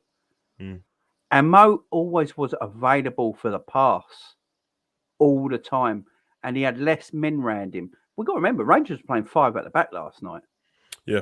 But because of the formation, the way we played, it allowed Mo to have more space. And because Mo's got more space, Mo can do Mo things. Look, if everyone put the ball in the back of the net last night, like maybe they should have, Mo would have had 3 assists. Yep. And let's give it to McGregor. That save from Mo was fantastic. He was good. He was dope yesterday. That was a very good save. That was probably the save of the match. That was a very good save. The one against Finger as well, what looked like he didn't touch it, and then and just got a little on it. Yeah, but I agree with you. You are right about Salah, and last night was probably one of the first times this season where because obviously the stats have been showing that Salah's I think he's created more chances than anyone else for his team. I think in Europe or something. Yeah. But last night I saw it. The times before when I seen that stat, I was like, I've been watching this game and it doesn't look like it. I don't remember him. Yeah. Yeah, because sometimes his stats are dodgy. Like if it hits off Salah's knee and falls in front of like Bobby, it's Salah set him up. But last night I saw it, man, and he was he looks like he likes playing football with Nunes as well. And he's used to Jota now as well. So yeah, they link nicely, don't they? It's dope, man. Big him up, man. And I will say one thing about Trent. I noticed yesterday what helped the team. And Matip as well. Cav kind of brought me to the Matip one, and when I watched it back, I was like, yeah. Obviously, I love when Matip goes on them runs, innit? Yeah. I love it, bro. He leaves gaps. Well, yeah, but it's because the team starts relying on it. Because the team has this tendency, you'll notice it with Diaz more than anyone else, that when Diaz starts cooking people, everyone steps off and watches him because it's like they're excited to see what he's going to do instead of running into space. Same thing with Matip. The reason why Matip carries on running is because no one is in space for him to pass the ball. No, exactly. He's like, running, you're going to move, you're not going to move, okay. And then he gets to the box. If the other team gets the ball, we're screwed at the back. So he didn't, last night, he's done it up until midfield and then passed it. Trent as well. He dropped off about 10 yards less than he normally is. So he wasn't as far forward the whole time, which means when their players did get the ball, the one time Kent tried to get past him, Trent dragged them to the floor. I want you to. I don't need us to be top disgusting players and that, but the niceness and that, the amount of times we've given away goals before just for being nice. Yeah, we've mentioned this, haven't we? Fuck that, bro. If it's outside the box, take him down, bro. Just, great. Mate, we could arguably we would have had the league title last season if we'd done that against West Ham. But we let Bowen just run through us and that, drag him to the floor, man. That yellow card for the team, ain't it? Yeah, so we got Trent for that as well, man. And I think Klopp's press conference, and he kind of alluded to a little bit of that as well. It's only slight details you need to do sometimes because they get caught flat-footed. If you get caught flat-footed and you're not fast enough and someone's got great acceleration like a Zaha or someone like that, you're not catching them. And that's normally the problem. So, yeah, big up to them, man. I'm really happy with them. I know it's one game, but I don't care. What are we giving Salah? 8. Sweet. I don't know if everyone's heard, but so the fight between Conor Benn and that is off. You're flipping kidding me. Yeah, breaking news. The British Border Control have said that the fight between Conor Benn and Chris Eubank cannot go ahead after Conor Benn failed a drug test. This bum, man. You know this, Jay. Haven't I asked you every single week online? Is the match? Is it this weekend? Because I just assumed the build-up's been like for 3 months, bro. Yeah, it's this weekend. And now we're meant to have the Channel 4 document. The BBC documentary is meant to be tonight as well. For it as well. No wonder Eubank's been eating KFC and that, bro, because he knew this geezer was a bum, bro. Yeah, I mean, but it's a catchweight fight, ain't it? Because obviously they're welterweight and middleweight. They just want to recapture their their dad's How would you fail a feud, drug didn't they? test, bro? That's the most disappointing thing ever, man. I don't know what drug it is. Don't know if it's a steroid or recreational drug or whatever it is. But yeah, Yeah, I'm gonna go out on a limb and say it's not steroids because I don't think he's that stupid.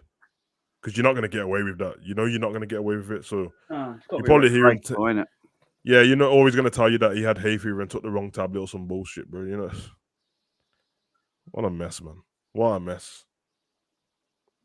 Oh well, the game is the game, bro. That's them too, man. You play the game and you get burnt. That's the thing, isn't it? Yeah, trust me. Fabinho came on for 20 minutes. This is at the moment. I think this is what Fabinho needs to do for a while. Looked sharper when he came on as well. Yeah, because I don't want Fabinho starting against Arsenal. I'm saying it now. Yeah, I want this team that played against Rangers starting against Arsenal. I think that's the best option at the moment. I think Fabinho coming on for 20 minutes suits him. I'm gonna give him a 6 because he only played 20 minutes. So. Me too. I thought he's decent for that 20 minutes. My only problem is when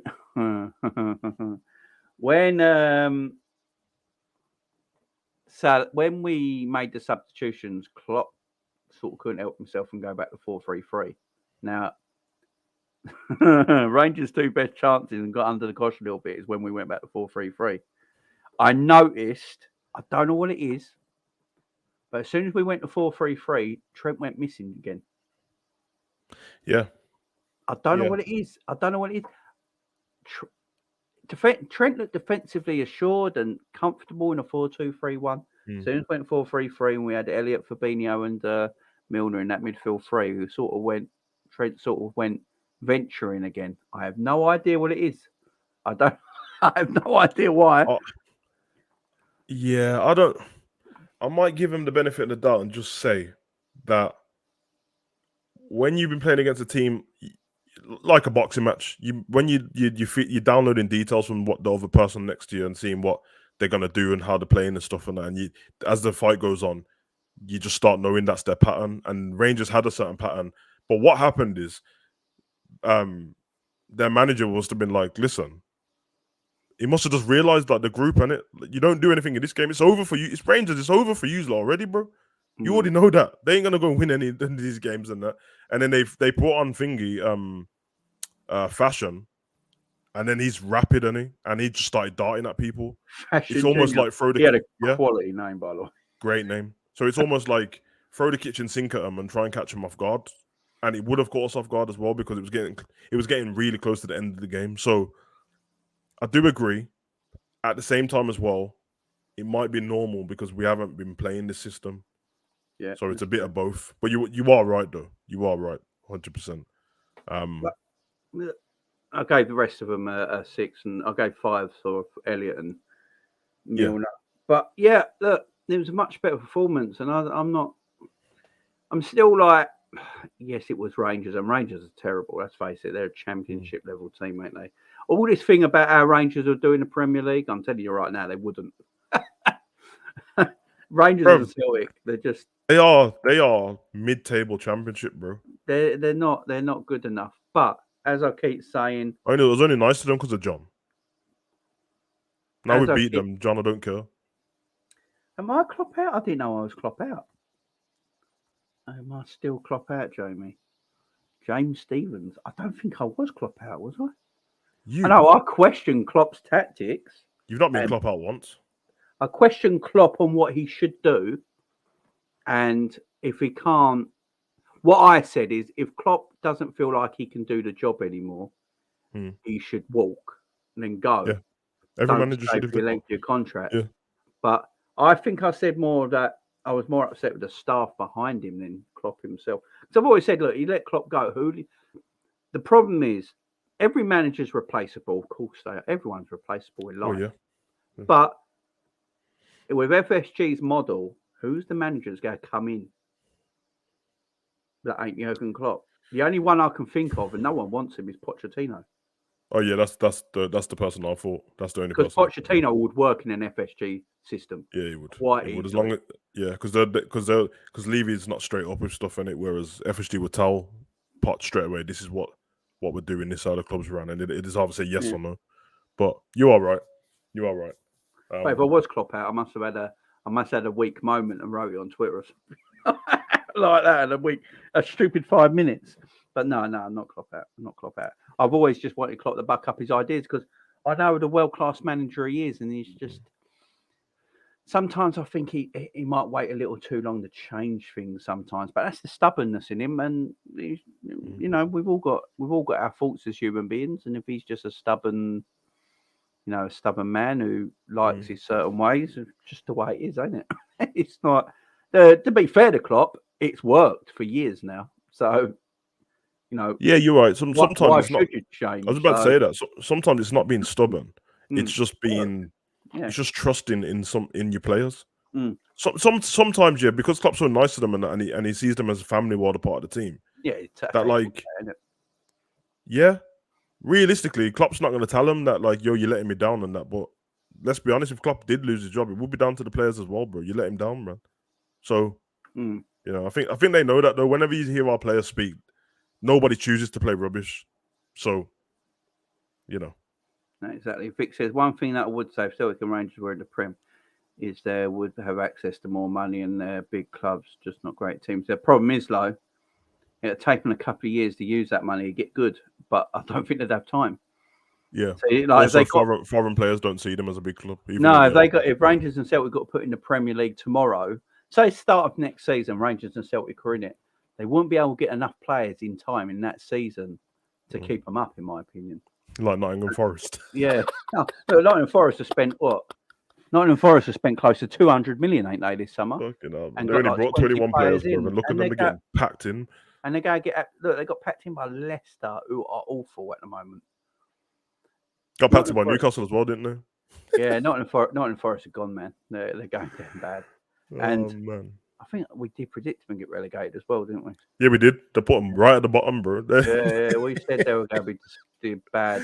I saw the training ground the other day, and I was like, "Yeah, this is a mess. You spent all this money on these, but your training ground looks like my old home pitch, bro. Regular. Yeah, exactly. James is right here as well. See, everyone's saying it's only Rangers, but Rangers did beat PSV to qualify, and they got to the Conference League Europa League final last season. I mean, it's the second biggest European trophy, and they got to the final of it. So we have to give Rangers some respect. They beat decent teams on the way.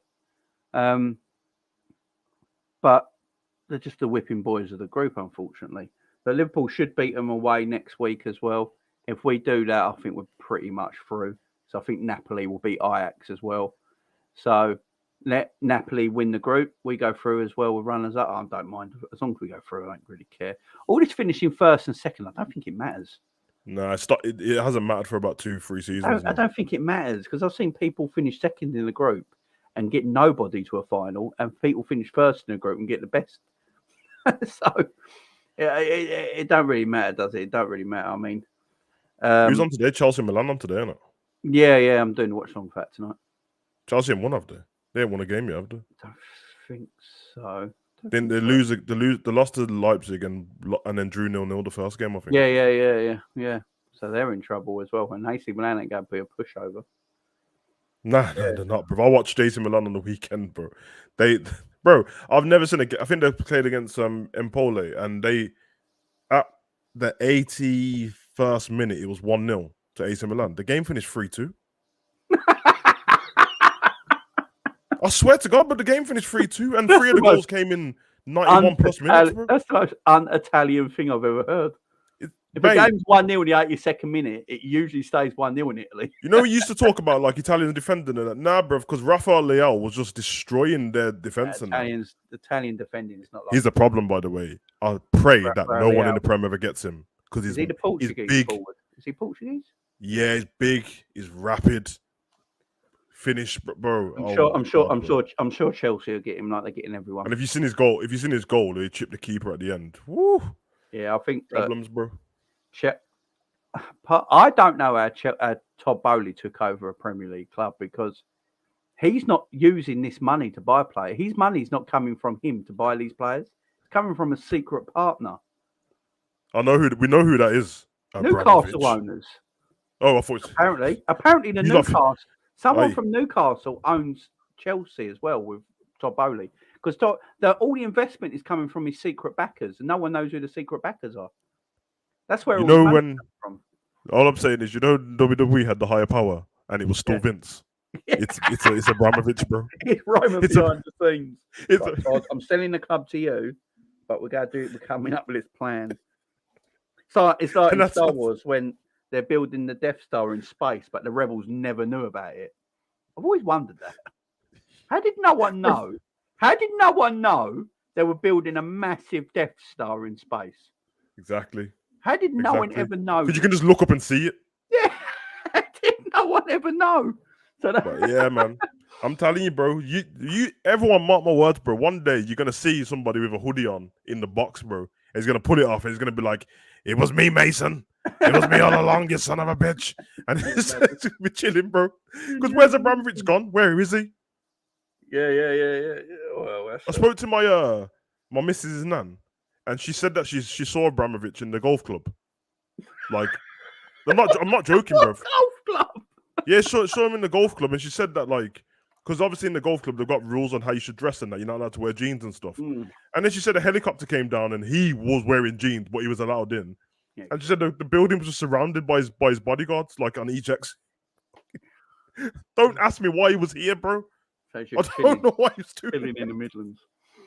Question: how many games do you stick with the tactics before you should then change? I think he chose the right time, to be honest. I don't know. Maybe you're right, Kev. Maybe you're right. I think when you buy a number 9, like Darwin Núñez, I think you should probably change it around him to help him. I don't think Darwin suits the 4-3-3 system under Klopp. He definitely suits that 4-2-3-1. Is it me or did Klopp go away from Pep Linder's ball last night? What you don't know is Pep's the one who came up with the formation. Yeah, he probably did, to be fair. Oh, look, I'm not a massive Pep hater. Yeah, at the end of the day, Klopp's the boss, ain't he? So, mate, I'm telling you one thing: without Pep Linders, bro, none of these men can understand Klopp because Klopp can't speak Portuguese or Spanish, bro. So I don't.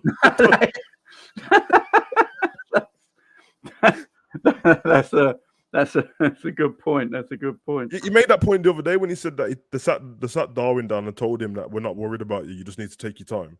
And he said, then he went, "Well, I didn't say it. Pep did because he can speak his language." And I just sat there. Yeah, he speaks Portuguese. But can you imagine if that what they were saying to each other was Pep was like, "Don't worry, Núñez, we're gonna get this four-eyed prick out of here, and I'll be your manager soon. So just keep missing chances on purpose so we can get him out." And the conspiracy that Pep's talking to everyone behind Klopp's back in a language that Klopp don't understand. He just thinks Pep's doing his job. That's so funny, bro. I swear to God, man. You started it now. That's what everyone's got to think now. That's got to be everywhere. Oh, flipping out. You see how pissed... Hey, listen. Double agent. Mate, I love this from Hendo. See how pissed Hendo was when he come off? Yeah, I love it. I love it, bro. See how pissed when Hendo was getting when Rangers got in a few times. Yeah, bro. You know when Liverpool fans get... then it's just a world, isn't it? Everyone's sensitive now, isn't it? So normally if one of our players get mad, they're like, "Oh my God, I can't believe he got mad."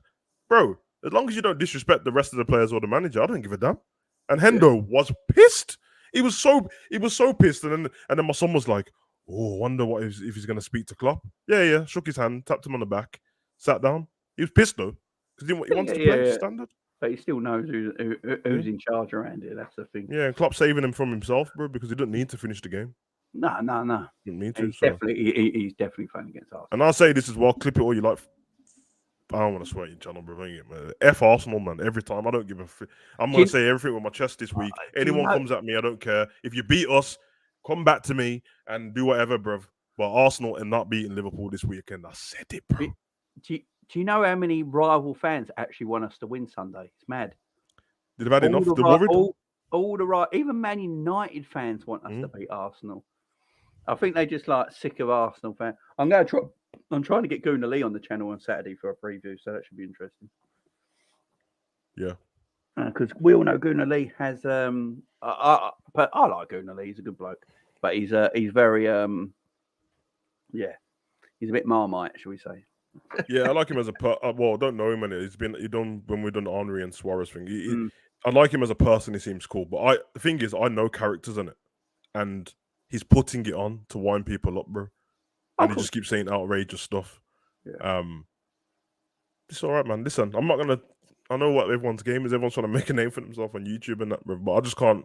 Some people's football opinions, whether people like it or not, I just don't respect it. If it just sounds stupid, I just can't respect it. So is what it is. Nothing wrong with that. Darth Vader was the king of backhanders. Yeah, it was. Trust was Chelsea evil to for have no one reason. dodgy, corrupt benefactor, and then get another one. Because I'd be like, I know people have been saying, how have Chelsea got all this? How's Todd Bowley got all this money just to spend? Because this is not like what American owners do. And he's got secret benefactors. He's got, it's already, it was seen on Sky Sports News, his secret backing that we don't know is the ones helping him out with the money for transfers. He's got a backing. It's not actually all coming from him. They reckon they got 300 million to spend every season for the next 3 years. And then they have to stop because of FFP. So man. It's a madness. I heard that Bowley. I'm not joking. I heard that Bowley didn't know that you can get relegated, bro. No, he did say that he didn't know you can get relegated. And that is funny, bro. American sports, you don't do it. You just stay. That's why it's a bit boring after time. It is. Like a World Series. I love it. Is it baseball they call the World Series? Baseball's where World only Series, North Americans play it. No one else is invited. Nah, you're not invited, bro. Stay out. It's just a North American sport and they call it a World Series. And then it's best of 7. Yeah, because like me, bro, because I watch NFL and that, bro. But you can win so many games in the NFL and still not get anywhere near the Super Bowl, bro. You can win so many games back to back and still not get anywhere near it. That's why I keep saying, why have the championship not changed the rules yet? Why, bro? How pissed I am if I finish 3rd and the team who's 6th knock me out in the playoffs and get promoted. I don't like. That's so stupid, bro. I don't like. And it's at Wembley. When it Forest last season, that were bottom of the league at January, and then they finished 5th and won the playoff and got promoted. And I think when the team that remember that famous first, second, and third should go through. Remember that famous Troy Deeney goal against Leicester. Leicester missed a pen and he ran up the other side. Yeah, Watford did it. Watford finished like 5th, and Leicester were way ahead of them on points. Like, because that's like if you're 3rd and you finish on 80 points, and then the team who's 4th finishes on 62 points, they can still get promoted ahead of you, bro. Yeah, but if you're 3rd and the team that finishes 6th is the team that goes in the Premier League and you're still in the Championship, which happens most times. That don't seem right, does it? That's not fair. No, I don't like playing. And don't in Holland they play off between the bottom team and the top team of the league below? Yeah, and whoever wins goes smaller league. Yeah, that's weird. That's I don't. But I don't get American sport really. I don't like in baseball. They have 7 games in a final. I mean, what's that about? Yeah, it's like the basketball season. Basketball as well, and ice play about 80. It's about 80 games a season. It's like, what are you doing? And then they have 4 months off. I know they've it's like American sports. Like, so if you live in Boston, you can support a team from every sport that plays in Boston. Yeah. Same with New York. You can support the Bruins. You can have the Bruins. Is it the Bruins, the ice hockey team? Yeah. The baseball side, obviously. And then New England Patriots. New England, yeah. So you can have a jersey for different. Can you imagine doing that? I can't do. Imagine that. It's because their whole thing's based on entertainment before anything, can it? Yeah. And you can see that the football's trying to copy it. That's why when they got what's her name, man? That Cabrera girl, the one she done the Champions League, and nobody wanted to hear it. And I like her; she's cool, man. But nobody gave a shit, bro. Everyone was just like, "We want to play Real Madrid to get out of here." And they're gonna keep trying to do that because in basketball, imagine watching a game that's only 60 minutes, but because of the cheerleaders and then halftime shows and then halftime competitions, it's still 3 hours long. Like, you've seen how long the Super Bowl is, bro. The match isn't that long. But the halftime show, but the halftime show takes up so. It's and it's commercial. Have you seen in the MLS when they take a corner and they go, "This corner is sponsored by Budweiser"? Why? That's what I'm saying, bro. It's mad, and obviously, like, depending on what position you are in the NFL and that, bro, you're not on the pitch most of the time, bro. You're not on the field, bro. You're just like, you get off now. Tom Brady's not on all the time. He's my guy still, but Tom Brady's not on the field all the time. 15 minutes a game, really. Yeah. That's why do you think he's lasted so long? He's in his 40s, bro. man's dying and he's still playing. Yeah. It's just, I don't get American sports. The only two American sports I like, and it might be weird, the two American sports I like are probably the ones least liked, and that's ice hockey and baseball. I like them too. All right, listen, ice hockey is bro. Ice hockey's I quality. love it, man. I watch ice hockey. Ice hockey's easy to watch. To go to a game as well. Watch. Yeah, you seem like one of them guys like I was, man. Did you used to get the PlayStation? I used to get the PlayStation hockey. I get every. I've had all the ice hockey games on my Xboxes. I had the one. Do you remember the one on the Mega Drive? Yeah, but that's the first one I had. Ruthless. That was great. Yeah. That was addictive, man. But what I like about baseball is an easy sport to follow. Like football, it's an easy sport to follow. You know the rules, quite easy, and it's quite open and end to end. Baseball is quite easy to understand. I don't mind it. It's an afternoon sport in America, ain't it? Baseball. Yeah. Like people try and get days off work to go and watch it and stuff, don't they? I like it. They're the two I can watch. I can sit there and watch them quite comfortably. American football, my brain just goes, I don't know what's going on here. Yeah, you know what happens every time. They take a whole team off to bring a whole other team on. Then there's first down, second down, third down. I'm like, why can't one geezer just run from one end to the other? Why keeps getting took out, bro? Why do you have to fall to the floor every 5 yards? It's because it's in 10 yards and it's every 10 yards. So if you get took down within that time, you've got like yards, ain't it? It's about gaining yards. And you've got a certain amount of tries, a certain amount of chances to get to the next 10 yards. And if you don't, the ball gets turned over. But you are right. When every time thingy comes on, the Super Bowl, and then people are speaking to me in England, they're like, yeah, so what happened here? Then I'm like, I can't explain it to you now. It's too long. I can't. Like, I tried to watch the Super Bowl. I always try and watch the Super Bowl because it's this mega event. And I'm sitting there and I'm Googling the rules. And when the rules are 4 pages, I'm giving up. It's just like, right, I don't know. I'm just watching it. And then I watch it and I'm thinking, this ain't actually that good. This ain't actually that good. Basketball's probably the easiest one to follow for people. Basketball's easy. It's just like it's basic, isn't it? It's basic. But American football, I'm like, I don't get it. And then you have the NFL and is it the AFL? Yeah. What's the AFL? Completely different thing, isn't it? This is. It's like so confused, different leagues. And obviously throughout the season, there's two sides split into different conferences. Yeah. So the AFL's a conference and the NFL a conference, and then the two winners of that meet in the final, ain't it? Yeah, but nobody gets relegated, bro. Yeah, so you have it goes in regions of the country, don't it? Wherever you play.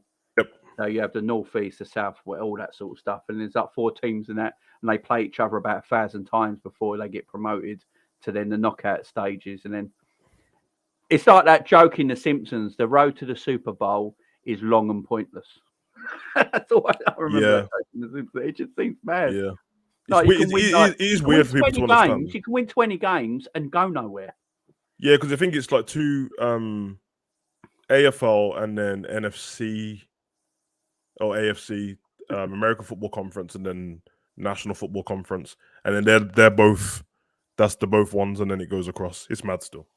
Big up, Spider. How you doing, my friend? Good to see you again yesterday. Hope you're doing well, mate.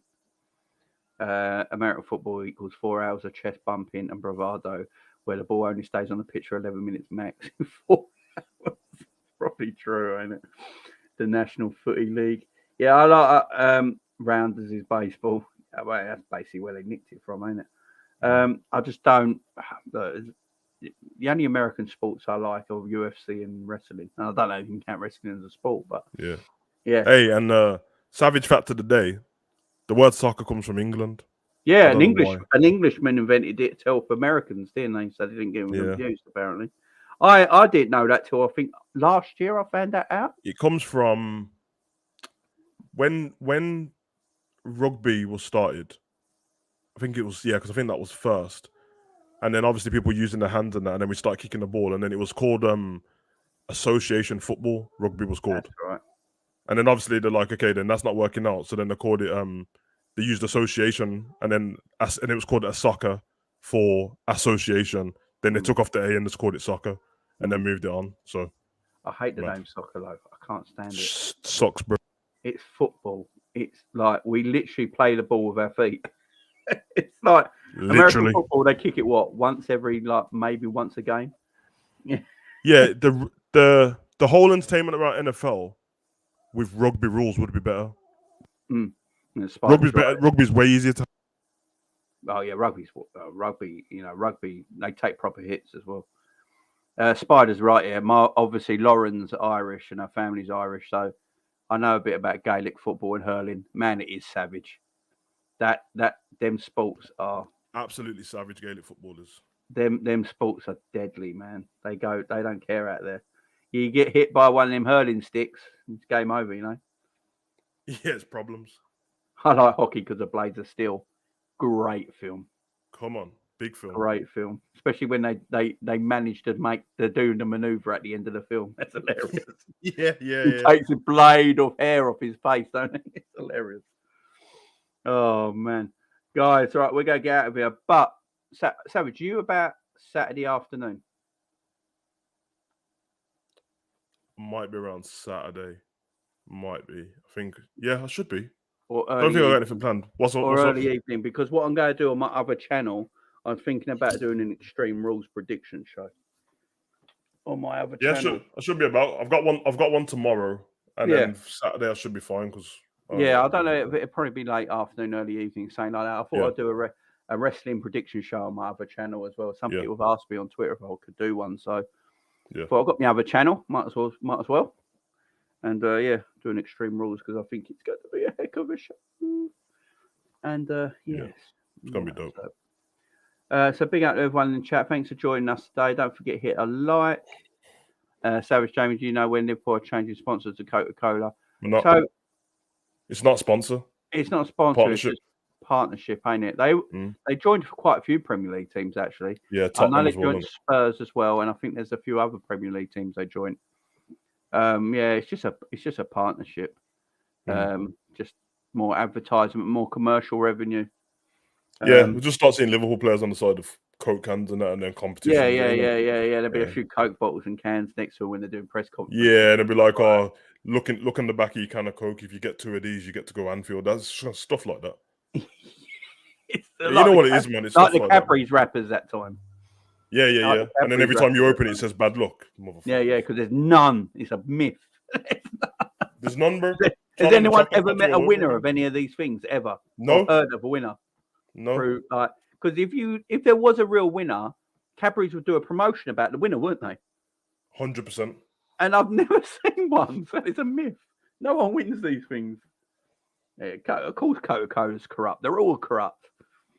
McDonald's, Coca-Cola, all these billion-dollar companies are all corrupt, man. All you have to do for McDonald's is watch The Founder, bro, and realize what's going on. Yeah, man, that's quality. Incredible movie, though. What, dodgy, man. That man's an arsehole. Let's face it. Yeah. Jesus, James Bond's baddies have gone soft. Is he talking about you with Pablo? Is he talking?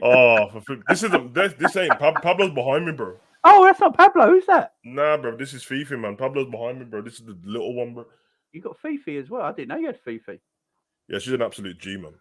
But Pablo's why are you holding her and not me, you son of a bitch? Cav, listen, I've said this.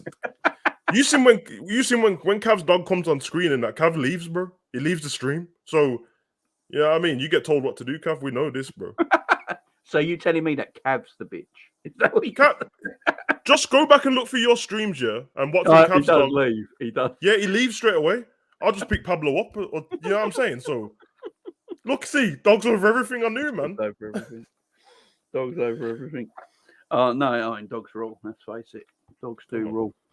Right, guys, I will hopefully be back tonight with a watch along with Chelsea, man. Actually, man, if I can't, it's because the kids are not letting me. So if I can't be back tonight, I will be back on Friday evening. No, not Friday evening, Saturday, because I'm away Thursday and Friday. I'm spending them with Penny at the hospital and the family. So I'll be back Saturday. I'll be having previews Saturday afternoon, early Saturday afternoon. I'll do a preview for the Arsenal game. Saturday evening on my other channel, I will be doing a WWE Elimination Chamber prediction show. Sunday, it's watch along day. There's a few games we're going to be doing, obviously the Liverpool game as well. Then Monday, we'll be doing post-match reactions to everything. So Yeah. Make sure you are subscribed, guys. Ken Barlow for James Bond. Leave these till Sunday, guys. Leave these till Sunday. Right. See you all then. Bye-bye. Peace out. Peace.